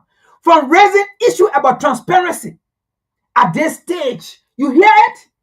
From raising issue about transparency at this stage. This was the government that came in power on the notion of fighting corruption. But now they are warning people. They are threatening people to refrain from blowing alarm, from speaking about it at this stage. You know what I say at this stage? Because the so-called HPX is not your own ground. They have not yet started the project, the railroad project whatsoever, right? Nothing yet. Equipment is not your own ground that they will build a railroad to take our mineral resources. So he's saying at this time, don't blow alarm because the people will rise. And it is true. We are going to. This HPS will not operate It will not do it. Homeland or death. It's not going to work. If Liberia can benefit, a factory can be built that we ourselves will manufacture, will get our resources and manufacture it to finished product and sell it to the American government so that they can supply the economy, it will be homeland or death. Let's read here. Let's read. Pay urge lawmaker to refrain from raising issue about transparency at this stage. He explained that currently legislators have no rule. Look at this. Look at this. He explained that currently legislators have no role in this negotiation process. Can you imagine? Can you imagine? Legislators have no role in this negotiation process. Do you see how corrupt these people are? These are people who are running beyond people fighting about corruption. Concession agreement that have to do with legislature. But the Minister of Mine and Energy is saying this have nothing to do with legislature. All you need to do is go in your offices and sit down. We're going to bring envelopes to you. And you should collect those envelopes. That's it.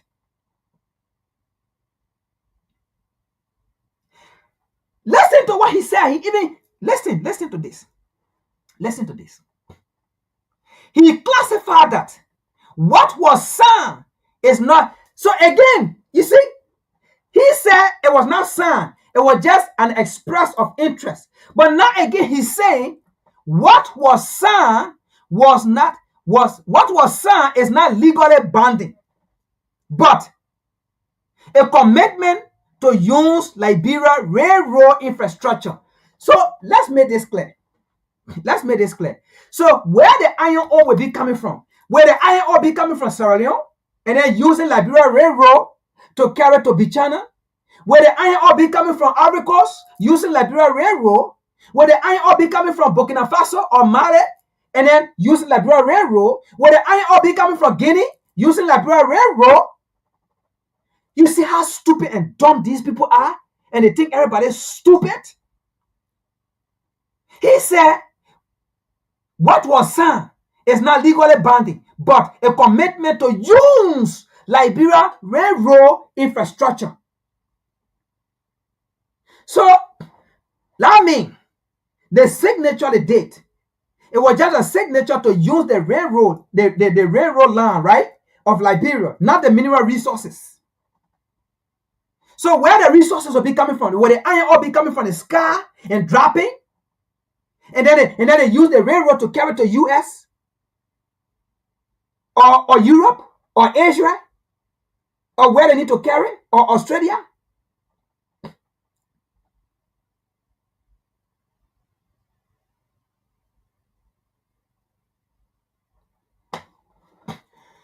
Listen to this, folks.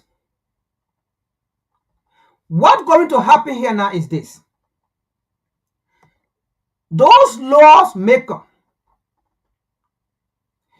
they will not speak about this. You know why? Because their life has already been threatened. Because I will be the same Minister of Mine and Energy. These same people will be taking Liberian names to the United States Embassy and telling them, these are the people that are making it difficult for this deal to go through. Put sanction on these people. You see how the politics is being played? And now because those leaders are afraid they want to come to the US, they will close their mouth. They will get their own envelope and sit down. They will not talk again. Because they want to come to the US. They don't want to be sanctioned. They don't want to be sanctioned at Samuel 12.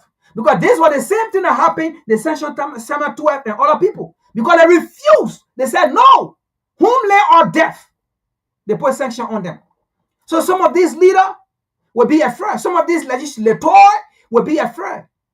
Some of these lawmaking body will be scared because they want to come to the US. Some of them have their family here. They want to come to see their family. So they will put sanction on them. And you know what happened? When they put sanction on Samuel 2 Alata, and other lawmaking body, they also start threatening their family in the US here.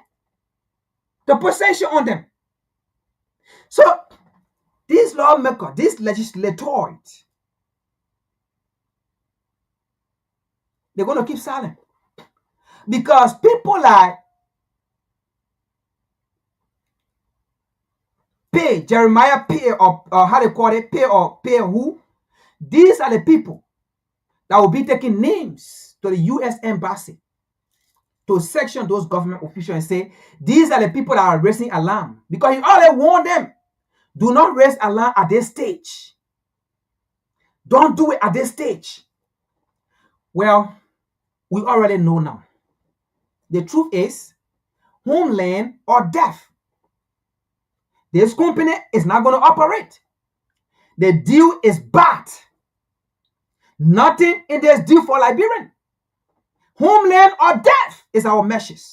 They will not operate because they will get missing one by one.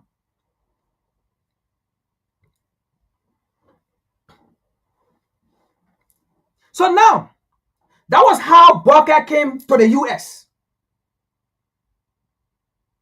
That was how Booker came to the US, because this deal was signed on Sunday. Monday, Booker left. You see? That was how he came to the US. So some of you Liberians that will watch this recording, you can be party lawyer, it can be your father in power and things. We don't care. It's not about your father that is in power. It is not about your sister that has some position there. It is not about your brother that has some position there. It's about the country. It's about the nation. It's about the next generation. It's about what we have experienced since 1822 up to 2025. And we are saying enough is enough. What have Firestone done for us? What have Lamco done for us? What have Accelermeter done for us? But come in the developed world, come in Europe, that ain't made them develop. Come and see the billions of dollars, trillions of dollars they have earned. Come and see their children. Come and see the job opportunity they have created here for their economy. And that's why we sit down here and put our faces here. And then they see us. And we're putting ourselves in problem. Because of you, because of our country. Because we love our country. We are patriot.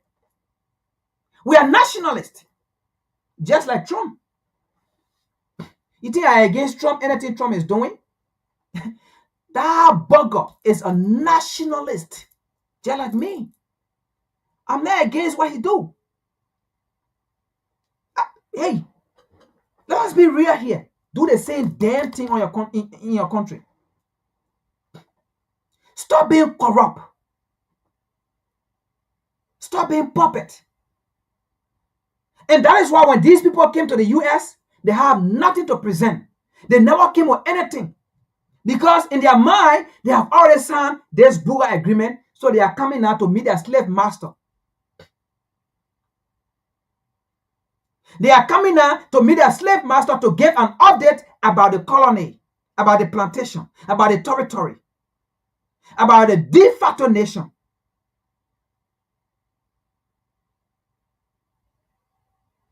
The only free independent country in Africa, as I speak, is Niger, Mali, Burkina Faso. And next to Fado, we are looking at them, Namibia. That great lady, Namibia. Next, Botswana, we are looking at them. Next in line, I'm saying they are in line, we are looking at them. And hopefully, Ghana. Next in line, Ghana. Ghana. You see, now these days, the United States is not talking about doing business with Ghana. These days now, the United States is putting Ghana in a red zone. Ghana is this, Ghana is that, Ghana is that. Since when? When their puppet leader, Nana Akufo-Addo, take power over. Because this person that is in power is not a puppet to the US, then Ghana is in a red zone with them. You see it? Once you want to do things on your own, you're in a red zone. When you decide to be, I'm not a puppet, you can't dictate to me. you in a red zone, you become an enemy. So the only free nation on the African continent right now, Mali, Niger, Burkina Faso. And then the people that are following Mali, Niger, Burkina Faso, we got Namibia, Botswana, and Ghana. Period. That's it. Namibia, Botswana, Ghana. That's it. 6 African nations. The rest, they are still a colony. They are still all colony. And the people that live in our country, they are all what? Colonized. Now, let's see here. Let's look at this video and analyze the video, right? So that is why these people came. Liberia came and met Trump and brought nothing. And brought, and because you came for trade and you did not bring anything about what you're doing in your country, what you want, and what you want in exchange, right? You can't be coming for a trade and you telling the people we want, you can't get our mineral resources out of our country. That is not a trade. So let's look at this wonderful video that everybody talking about blaming President Trump. Oh, President Trump this. Oh, President Trump that. Oh, who cares? Who cares? This is the behavior of these people. Look, don't even look at President Trump. For me, I love what Trump is doing because Trump is there exposing everybody. And we're learning from it. I love open rebuke than secret rebuke. It is the horse Negro slave that loves secret rebuke. Yeah. Even though my master can say this, little, but I still love my master. I still love my master. I will still protect the interests of my master. As long as my master cannot say it for people to see that I'm slave, I love my master. But once my master starts saying that I'm a slave, start making other people to know that I'm a slave, then I will have problem with my master. But as long as he's saying it behind closed door, as long as my master can whip me behind closed door, I will not talk. I will come out. I will put makeup there and see it out so that nobody can know that my master just lynched me. I'll put makeup. No, it's not going to be this generation.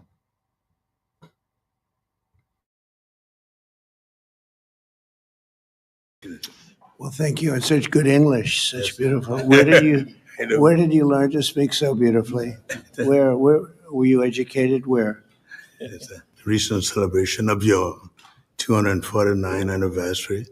We did in Liberia at your embassy. Mr. President, we thank you for this opportunity to be here. Liberia is a longtime friend of the United States, and we believe in your policy of making America great again. Okay. Let's dissect this little bit. Liberia is a long-term partner with the United States. We believe in your policy of making America great again. Now, let's look at our statement. It is just like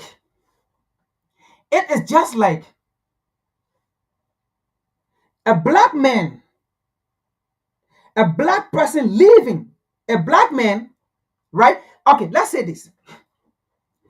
It is just like Michael Leslie.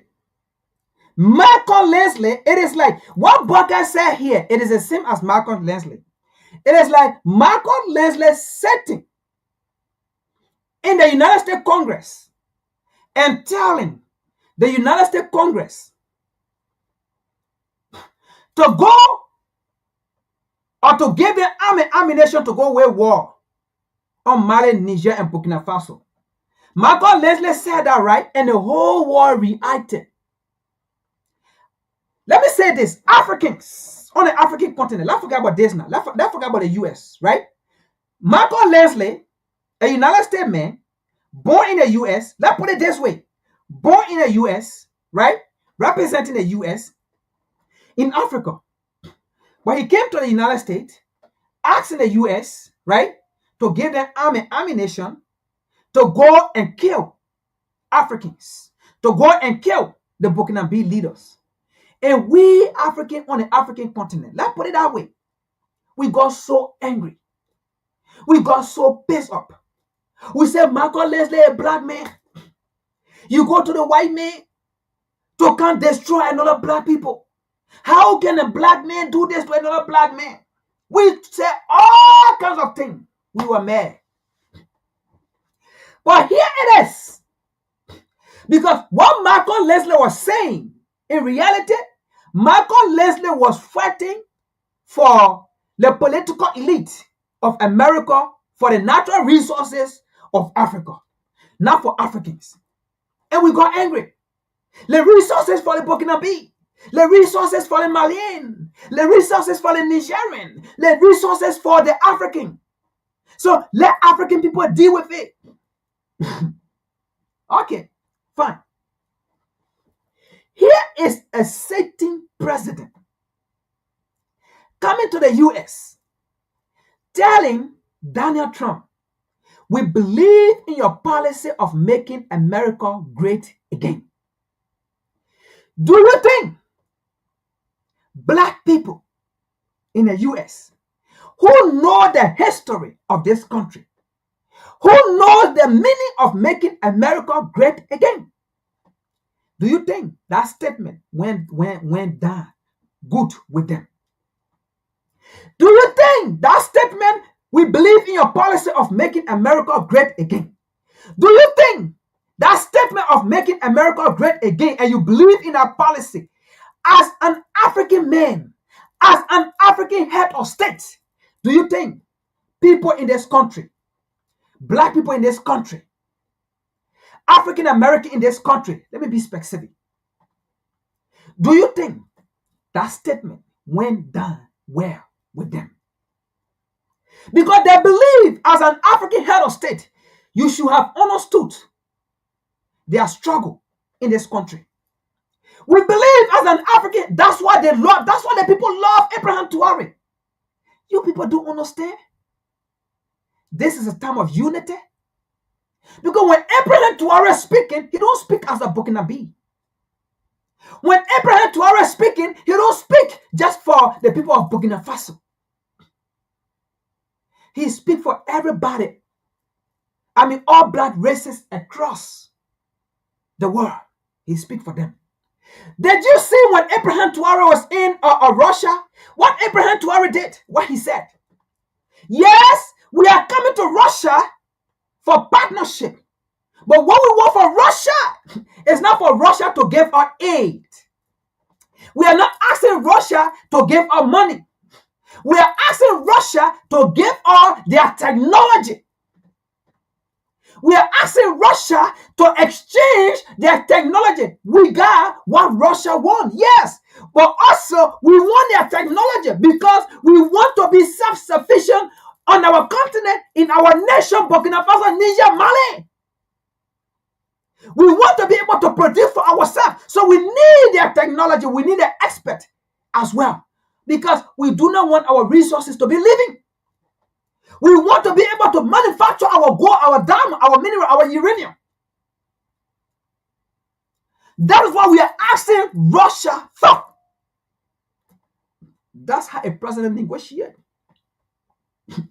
You never saw Russia, you never saw Burkina Faso telling the Russian, we got mineral, we got iron ore, we got timber, we got rubber, so we want you to come and survey, we want you to come and invest. No way! A revolutionary leader will never say that crap. Abraham Traore did not say that. Even Assimi Goïta, he was just recently in Russia. He never said those things. He said, let's think. We got what you want. We understand. But you also got what we want. So let exchange. Give us your technology. And we will educate our people. Because We want to do everything on our continent and we sell it. But these puppets, like Bwaka went and sat down. First of all, he's saying that we believe in your policy of making America great again. Why can't you make your country great? Same Donald Trump, his policies of making America great again. You don't have to tell Trump. And that is why Trump bullied them. Trump bullied them. What is your policy? My policy is making America great again. What is your policy that you are coming with? Tell me your policy that you are coming with to improve your country, to make your country great, to better the life of your people. Forget about me. Forget about my policy. Okay, what is your policy that you coming with that you will tell me so that I can say, okay, I can take part of your policy. Say you already taking part of my policy, you believe in it. What is your damn policy that you coming with? Trump put it in their perspective places. That was an insult to the people, black race in this country, who know the policy of making America great again. We will speak the truth. We will not think, oh, that black man, this, that. We don't care. This is a time of unity. We are uniting all around the world. Let's continue here to some of the stupidest things. And we also go a long way with you, with in your diplomacy that has to do with economic development and commercial friendship. Liberia has a lot of minerals, and one of the things we ask as good friends for a long time is the opportunity to do a survey of our minerals. And Okay, let's break this down. Let's break this down. Do you think, Mr. President, the United States does not know how many resources Liberia got? Do you think? Do you have to come and educate them? How many resources Liberia got? You think like America don't know? Since in the 1900s, in the 1940s, 1930s, the United States been, in fact, in the 1800s, let's take it to the 1800s, the United States been looting your iron ore. In the 1800s, do you know that your finance ministers, they were all white people in Liberia? That is why we keep telling people Liberia was a colony. You can say that a society cannot colonize. Like you think that the society was ruling that country? It was the United States government. And that is why up to today, the United States government still dictate to Liberia. Up to today. It was not a colony. The ACS came in later. Later on, I told you this. The ACS was not in Congress when they was debating where to carry the rebellion slave. And it's a long story again why they became rebellion slave. Why they made our brothers and sisters rebellion slave. Because they were fighting for their freedom. And they called them rebellion slave. So they said America was not good for them. They was not producing to the American economy. But let's get that leader one side. That will come and be another topic. Let's lead that one side. You can't tell America we have they know how many resources. In fact, you don't know your own resources. You have to call foreigners to come and survey to tell you how many resources you got. The people know. The people sit down right in their country. They know how many since 1822. They knew how many resources you got. In fact, it is their resources. It is the African resources that build their continent. After the slave built their continent, their nations, then they went to your African continent. And the reason why they divided your African continent into bolas, into pieces, was because of your resources. They know. You don't have to tell them.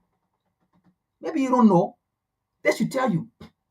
They know every inch of resources in our country, Boakite. The United States government, the United States embassy, they know every inch of resources in that country. So they laugh at you when you told them, we want you to come do survey. They laugh at you. They laughed. They laugh at you when you told them we have so many resources. You see, look, I keep telling people, why should I blame President Trump? When you have these African leaders calling these people, come over, come get the resources. We have it. Sitting at the table and they never carry any plan. No plan. You say you meeting Trump from aid to trade, and you never carry any plan. There was no research done on who you meeting, what you need to, what you're going to present. There was nothing discussed on what you have, your policy that you brought from your country, that you want for Donald Trump to look at. If there's anything that you already talk about Donald Trump policy, about making America great. What is your policy that you took to that pulpit, to that podium, to that table, that you took from Liberia and carried with you? What was that policy that you carry with you for the Liberian people? What is your policy that you are working on right now? You are going to 2 years now. What is that policy that you've been working on, that you talk to President Trump, to tell President Trump, this is our policy of our country, and we've been working on it. And these are some areas that we want to improve. Dummy. But go sit down and beg for aid. President Trump already told you he's not giving aid to anybody. That is what his own organization, that they corrupt USAID, he dissolved it. He said no aid going to them. And you go sit on the table begging for aid. And you know, that is why after he spoke all of these things, President Trump said, wait a minute, this guy know English, eh? So you came from Liberia to come and tell me you believe in my policy. You came from Liberia to come and tell me how many resources you got. You came from Liberia to tell me to go and do survey of your resources. So I'm a slave to you now, right? So so are you telling me I am a slave to you, that I should go on your plantation and go do survey? So you know English, right? So you know English. And you know what Donald Trump said? Look, we're going to that. We're going to get to that. We're going to get to that.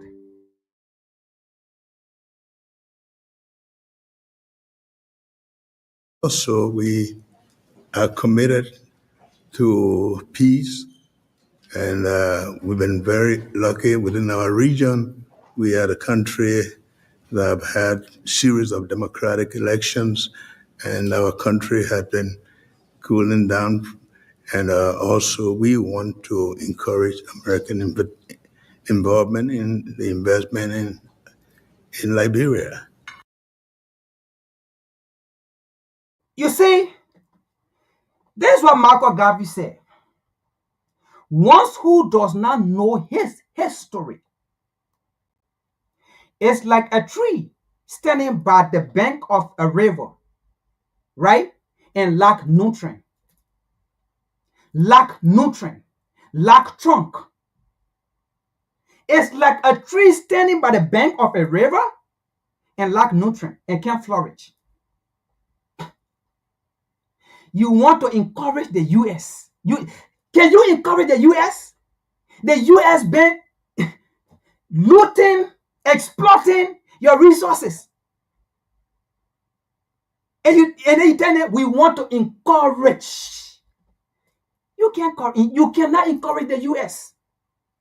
And second, he said our country have been, you see these people with their so-called democracy, this is the same man I'm talking about democracy. This is the same president that's talking about democracy. But he was the same man. His former speaker, or the former speaker of the Republic of Liberia, Fonati Kofa. Because Fonati Kofa being a CDC, a political party speaker in the government, and Boakai is a UP political party, Unity Party. So what they did to remove the speaker, they wanted a ruling party speaker than to have an opposition speaker. So what they did, this blocker plotted against the opposition speaker and took him to Italy, Rome. While in Italy, he ordered his men to remove, to overthrow the speaker while the speaker was with him. And their aim was to have a ruling political party speaker than to have an opposition political party speaker. It's that democracy. A speaker that was constitutionally elected. A speaker that was constitutionally elected. You decided to take the speaker out of the country and then overthrow him. And that did not work. The same government, Boakai, used finances, money, and start bribing lawmakers to vote against the ruling political party speaker, to remove him as a speaker. That did not work.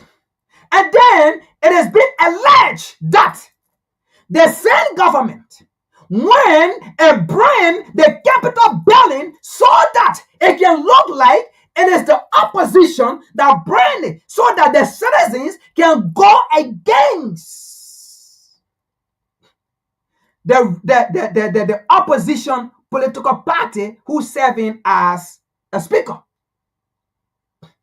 That did not work because the information is there where now the current speaker, who is the ruling political party speaker, went and told the Liberian people, we apologize to the Liberian people because we caused chaos, we caused locomotion. What happened in the country, we did it so that we can have a ruling political party. Guess what? The police is not investigating those people, but the police is hunting down opposition leaders. But someone who came out and told the Liberian people, we apologize because we wanted to have a ruling political party. That is why we caused all this chaos. That is why we caused all this locomotion in the country. He already confessed. It has been alleged that they burned the Capitol building in Liberia. That did not work. They decided to go through the legal means. They went through the legal means. They could not get the number of people that's supposed to be used to remove the opposition political speaker. And the constitution of the land, the last area of the nation, came out and said the government had to work with the opposition political party. With the opposition political speaker in order to move the country, because they went according to what the constitution says. They just interpreted the constitution. To the government of the Republic of Liberia, we can do nothing because the constitution says you have to have certain number 49 to remove any speaker. If you can't get a 49, then the speaker stay. And they couldn't get the 49. Then the government Boakai said he will not work with the opposition political party speaker. And he's sitting here saying they have had a series of democratic elections. There's the same man that went ahead to go against the constitution, right? Removing people of tenure position according to the constitution. Once someone is elected in a tenure position, unless through corruption, before you remove them, or death, before they be replaced, or if they are ill and they cannot perform their duty, and the job function has to go on, then you can replace them.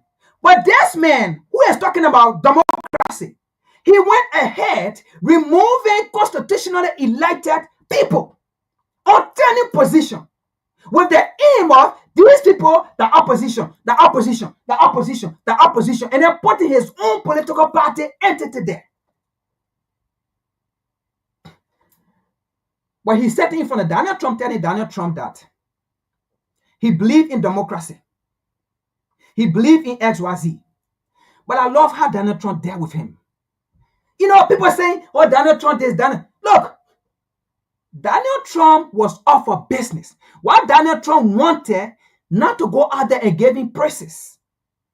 Go out there and do the business. What you brought? What you want? You tell Donald Trump, hey, you saw how Rwanda and DRC Congo, they went there. They told the DRC Congo, say, hey, we want you get our mineral and we want peace. It was quick. Donald Trump said, oh, okay, fine. Sign the deal. They signed it. Okay, we're going to give you peace. What there is peace, oh, it's done. But in fact, we know there will be no peace there. We know it. But at the end of the day, hey, they signed it. That's it. Not too much talking. That's what Donald Trump wants. He's a businessman. Don't come and give me praises on how my market is growing, how my market is booming. Now, that is with me. Don't give me praises. And people don't understand. They say Donald Trump humiliated. No, these so-called puppet leaders humiliated themselves because they went with no agenda but telling Donald Trump how they have resources. Donald Trump no, and Donald Trump was simply trying to tell them, "Look, dog, I know you have resources. Why are you here? What is the plan? What is the deal? We came here for deal, trade deal. What are you coming to trade with me? Don't come and tell me." I mean, we already know Africa got resources. We already know without Africa, US will not survive. Europe will not survive. None of these nations will survive. We know that. And that is why we are fighting for Mali, Niger, Burkina Faso to not take the role they are taking. Because all nations will follow.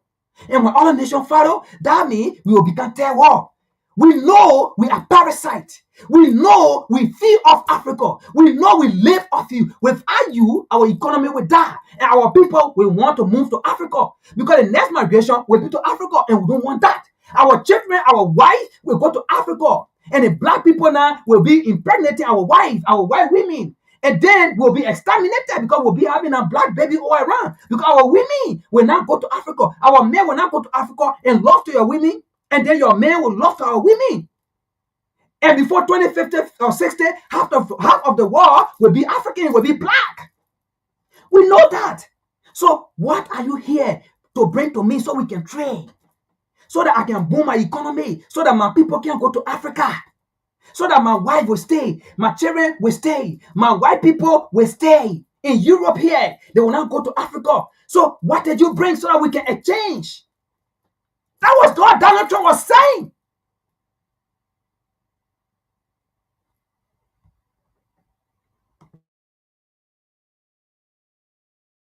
Yeah, we'd like to see that happen.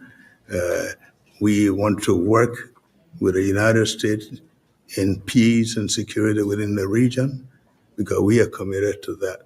And we just want to thank you so much for this opportunity. Well, thank you. And such good English, such beautiful. Where did you learn to speak so beautifully? Where were you educated? Where? Yes, sir.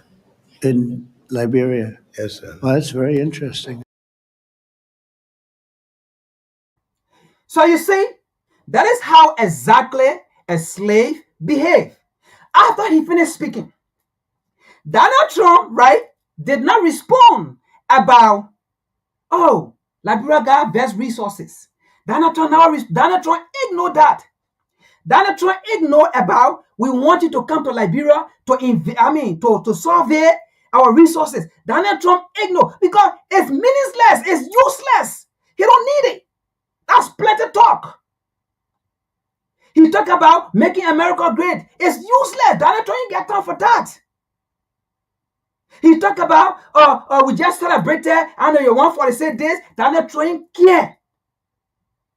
So Donald Trump avoid all of that. Donald Trump said, oh, you speak good English, yeah? Here it is the thing. Here is the funny part. Donald Trump play fool out of him. Right? Oh, you learn good English. Where did he learn it? So, first of all, this man asking, where did you learn your English?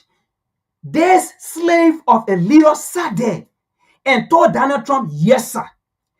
He's asking you, you speak good English. And he said, yes, sir. This man asking you, where did you learn your English? And you telling Donald Trump, yes, sir. Oh, Liberia. Oh, you learn that English from Liberia? Yes, sir. Dog. Now, people getting angry. Oh, Donald Trump should have known. Liberia is an English-speaking country. How many of you in this country, because this happened, then you want to blame Donald Trump? How many of you in this country know American history? Let me ask you. How many of you in this country know American history?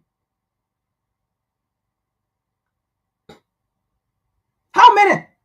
Because I see street interview. They're asking American, right? How many countries in Africa? They can't even tell. And then they ask them, is Africa a continent? No, Africa is not a continent. They can't tell. And then you ask American, name me 5 countries in Africa. They can't tell. They can't even name you 4. They can't name 5. And then you want to blame Donald Trump? Donald Trump should have known better. That is to tell you, Joe Biden was never ever invited to this meeting. He came because the United States embassy in Monrovia, Liberia, a corrupt embassy, Michael Tony, very corrupt, and the HPX, very corrupt, put this deal in place and then made Biden to come so that he can have an international travel, so that he can say, oh, he was part of that meeting. Now, let me address those that say Donald Trump was idiot. Okay, we got it. Donald Trump was ignorant. Okay, we got it. And so what? Let me make this point. If Donald Trump was ignorant, if Donald Trump was an idiot, if Donald Trump was dumb to ask such question, right? To a Liberian president, to an African president, to another head of state, just like Donald Trump. But now we should know Donald Trump. We should know who Donald Trump is. We should know who, they should know who they were coming to meet. Let us be frank here. Then you see the South African president. People don't learn. People don't listen. Then you see how this man humiliate the South African president. So if you can see that, and I know I'm coming to meet this man, I should know how I'm coming. So if Donald Trump asks this question, the first thing, like I said, you sitting on that table, you are actually representing the 5 million Liberians. You should have educated Donald Trump. Oh, Mr. President. Then sitting there saying, yes, sir, yes, sir, yes, sir, yes, sir. Slave mentality. You should have addressed him. You saw Ramaphosa. When Donald Trump tried to humiliate Ramaphosa, what would Ramaphosa say? Oh, Mr. President, I don't know what you're talking about. But I think I have to check, I have to do research and see. But I don't know what you're talking. Mr. Ramaphosa was not there. Oh, tell, yes, sir. Telling Trump, sir. Oh, sir. I don't know about that. I have to do that. No! Ramaphosa said, Mr. President, I don't know about that, but I'll have to check into it to see. You don't go stand there that Ramaphosa did not say, oh, sir. No! And you say, yes, sir. Because he went to beg. He went to beg for aid as a slave. You should have educated Donald Trump. Oh, Mr. President. The reason why Liberians speak English, but in his mind, he was sitting there representing himself. That's the kind of idiotic mentality of the African leader. You should have educated Trump. Let's say Trump did not know. He's asking you. So the question Trump asked, it was not directly related to you. It was relating to the nation to which you are coming from. What do we speak there? What do we speak there? So you sitting there, but it was actually the 5 million people sitting at that table. So you were supposed to be the one to address Trump. Oh, Mr. President. Liberia is a English-speaking country. In Liberia, we have XYZ straps. Now, I'm not going to sit here because people are saying like English is your Liberia official language. Let me say this. There's no time in history that it was debated that English should become our official language. In fact, there's a history that says President Togo wanted to make the Pele language one of the easier language in Liberia to speak. The Pele language as official language. And that official language was going to be taught in schools so that the rest of the tribe will learn it. So he wanted to put that in a bill, in a house, to debate, to talk about it, and then put it into law to make it as official language. That's what I know about. But technically, that's why Joe Biden should have told Donald Trump and said, technically, English is Liberia, how they call it, or wide, or acceptable, language that is, spoken. And the reason to that is the rebellious slave that left from here through the mandate of the United States to go and have a colony in Liberia in 1822. Henceforth, going forth in 1847, they gained independence, so-called independence in Maserado. And again, I'm not going to into that why that independence came, but there's a reason that independence came, because they fought for nothing. All right? They didn't fight the American, they didn't go to America and say, because you can't fight for independence. Then the same people you fighting independent from, that same people read your constitution. That's not independent. A lot of you real here. Like I said, I don't want to go in there. When it comes to Liberian history, you can beat me. And I've been challenging all the Liberian historians to come and debate with me. Because I will just pluck few things I will pluck. I'm not a person who just read. This generation is not a generation I just go and start reading, and then that's it. Then you got all this. No. We read, we pause, we digest, and ask questions. Because on our day of that 1847 independence, the man that wrote that Independent Day Constitution was Samuel Greenleaf, a Harvard law professor. He wrote that Independent Day Constitution. Constitution. You see it? So that's not independent. When the United States was gaining independence from Great Britain did not write that independent constitution. No.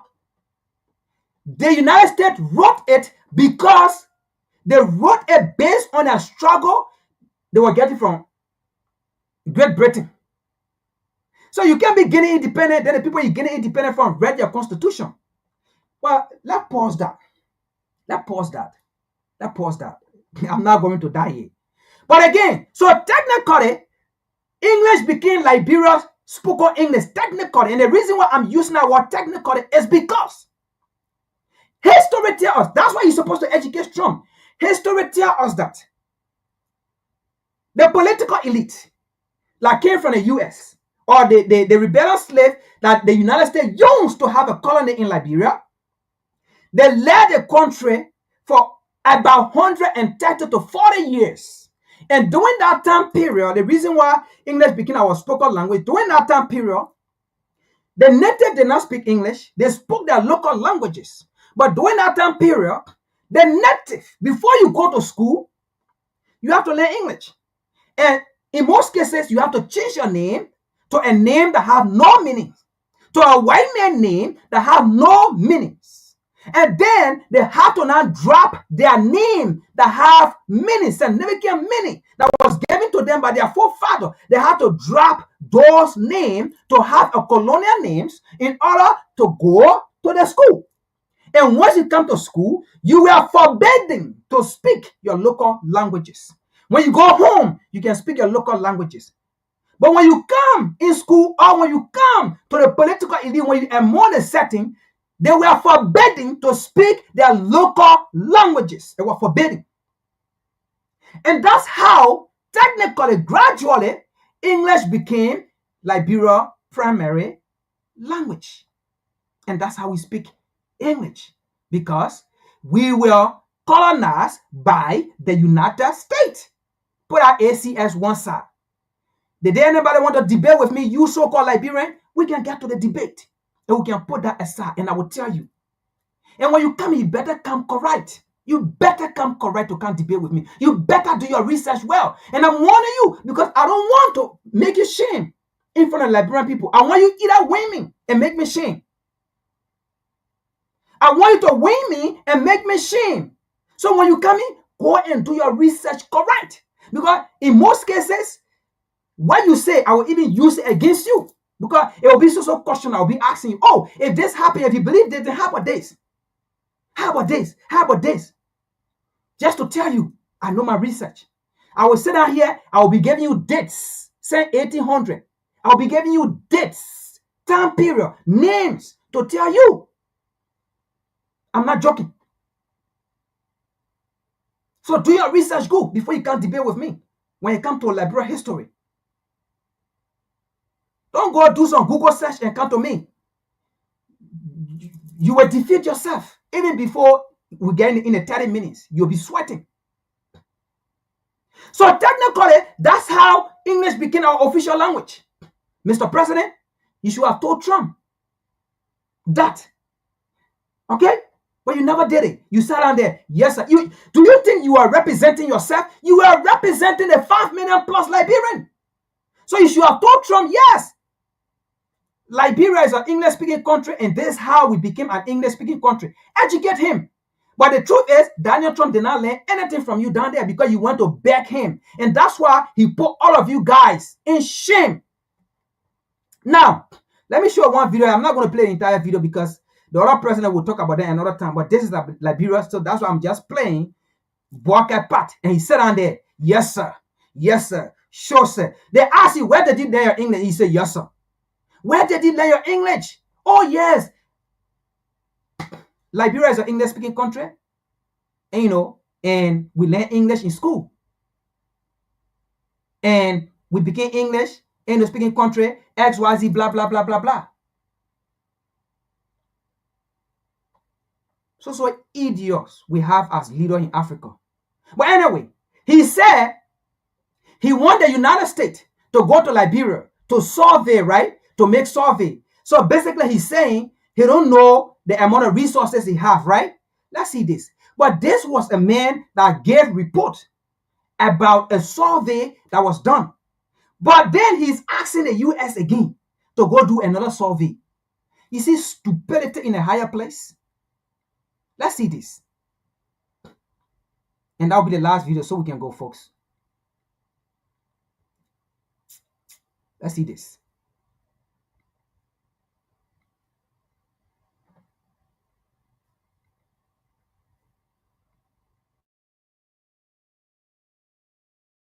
Honorable Speaker, distinguished members of the 55th Legislature, I am pleased to report that we have received a mineral resource survey report from the government of the People's Republic of China.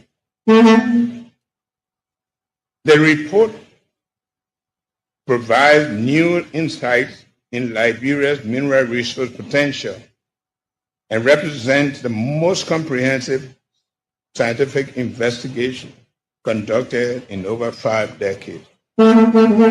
We extend our gratitude to the People's Republic of China for funding this important project.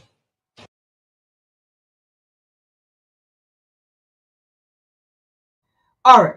So you listen to that, right? That was a report done by the Chinese government or the Chinese researcher or the Chinese expertise or engineer, right? To the people of Liberia, to the government of Liberia. This was that same president sitting in there telling Trump, we need your help to come to Liberia, to come do mineral resources investigation, to come and survey our land. But here is a man that was standing, giving report to the Liberian people that the Chinese have finalized their report.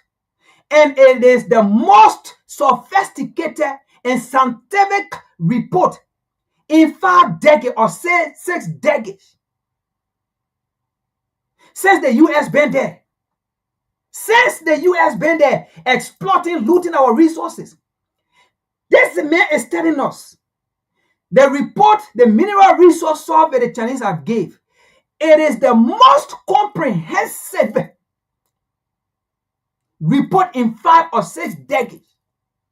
Scientific. So why couldn't this president tell Trump, oh, the Chinese came out with a scientific, sophisticated report, since 6 decades, that XYZ resources already we have, and we've been working on it, on our resources, and we came out with a plan on how we can improve the life of our people, our nation in development in terms of that these resources that we have already. And then maybe you could give some of the name of the resource. Me, I don't care, sir, for you to be there to do that, but I'm just saying now you were there. You could give some of the name of these resources. So we have this, we have this, we have this. Because I believe in our report, the Chinese told you the resources Liberia have. Oh, Mr. President, we have this, we have this, we have this, we have this.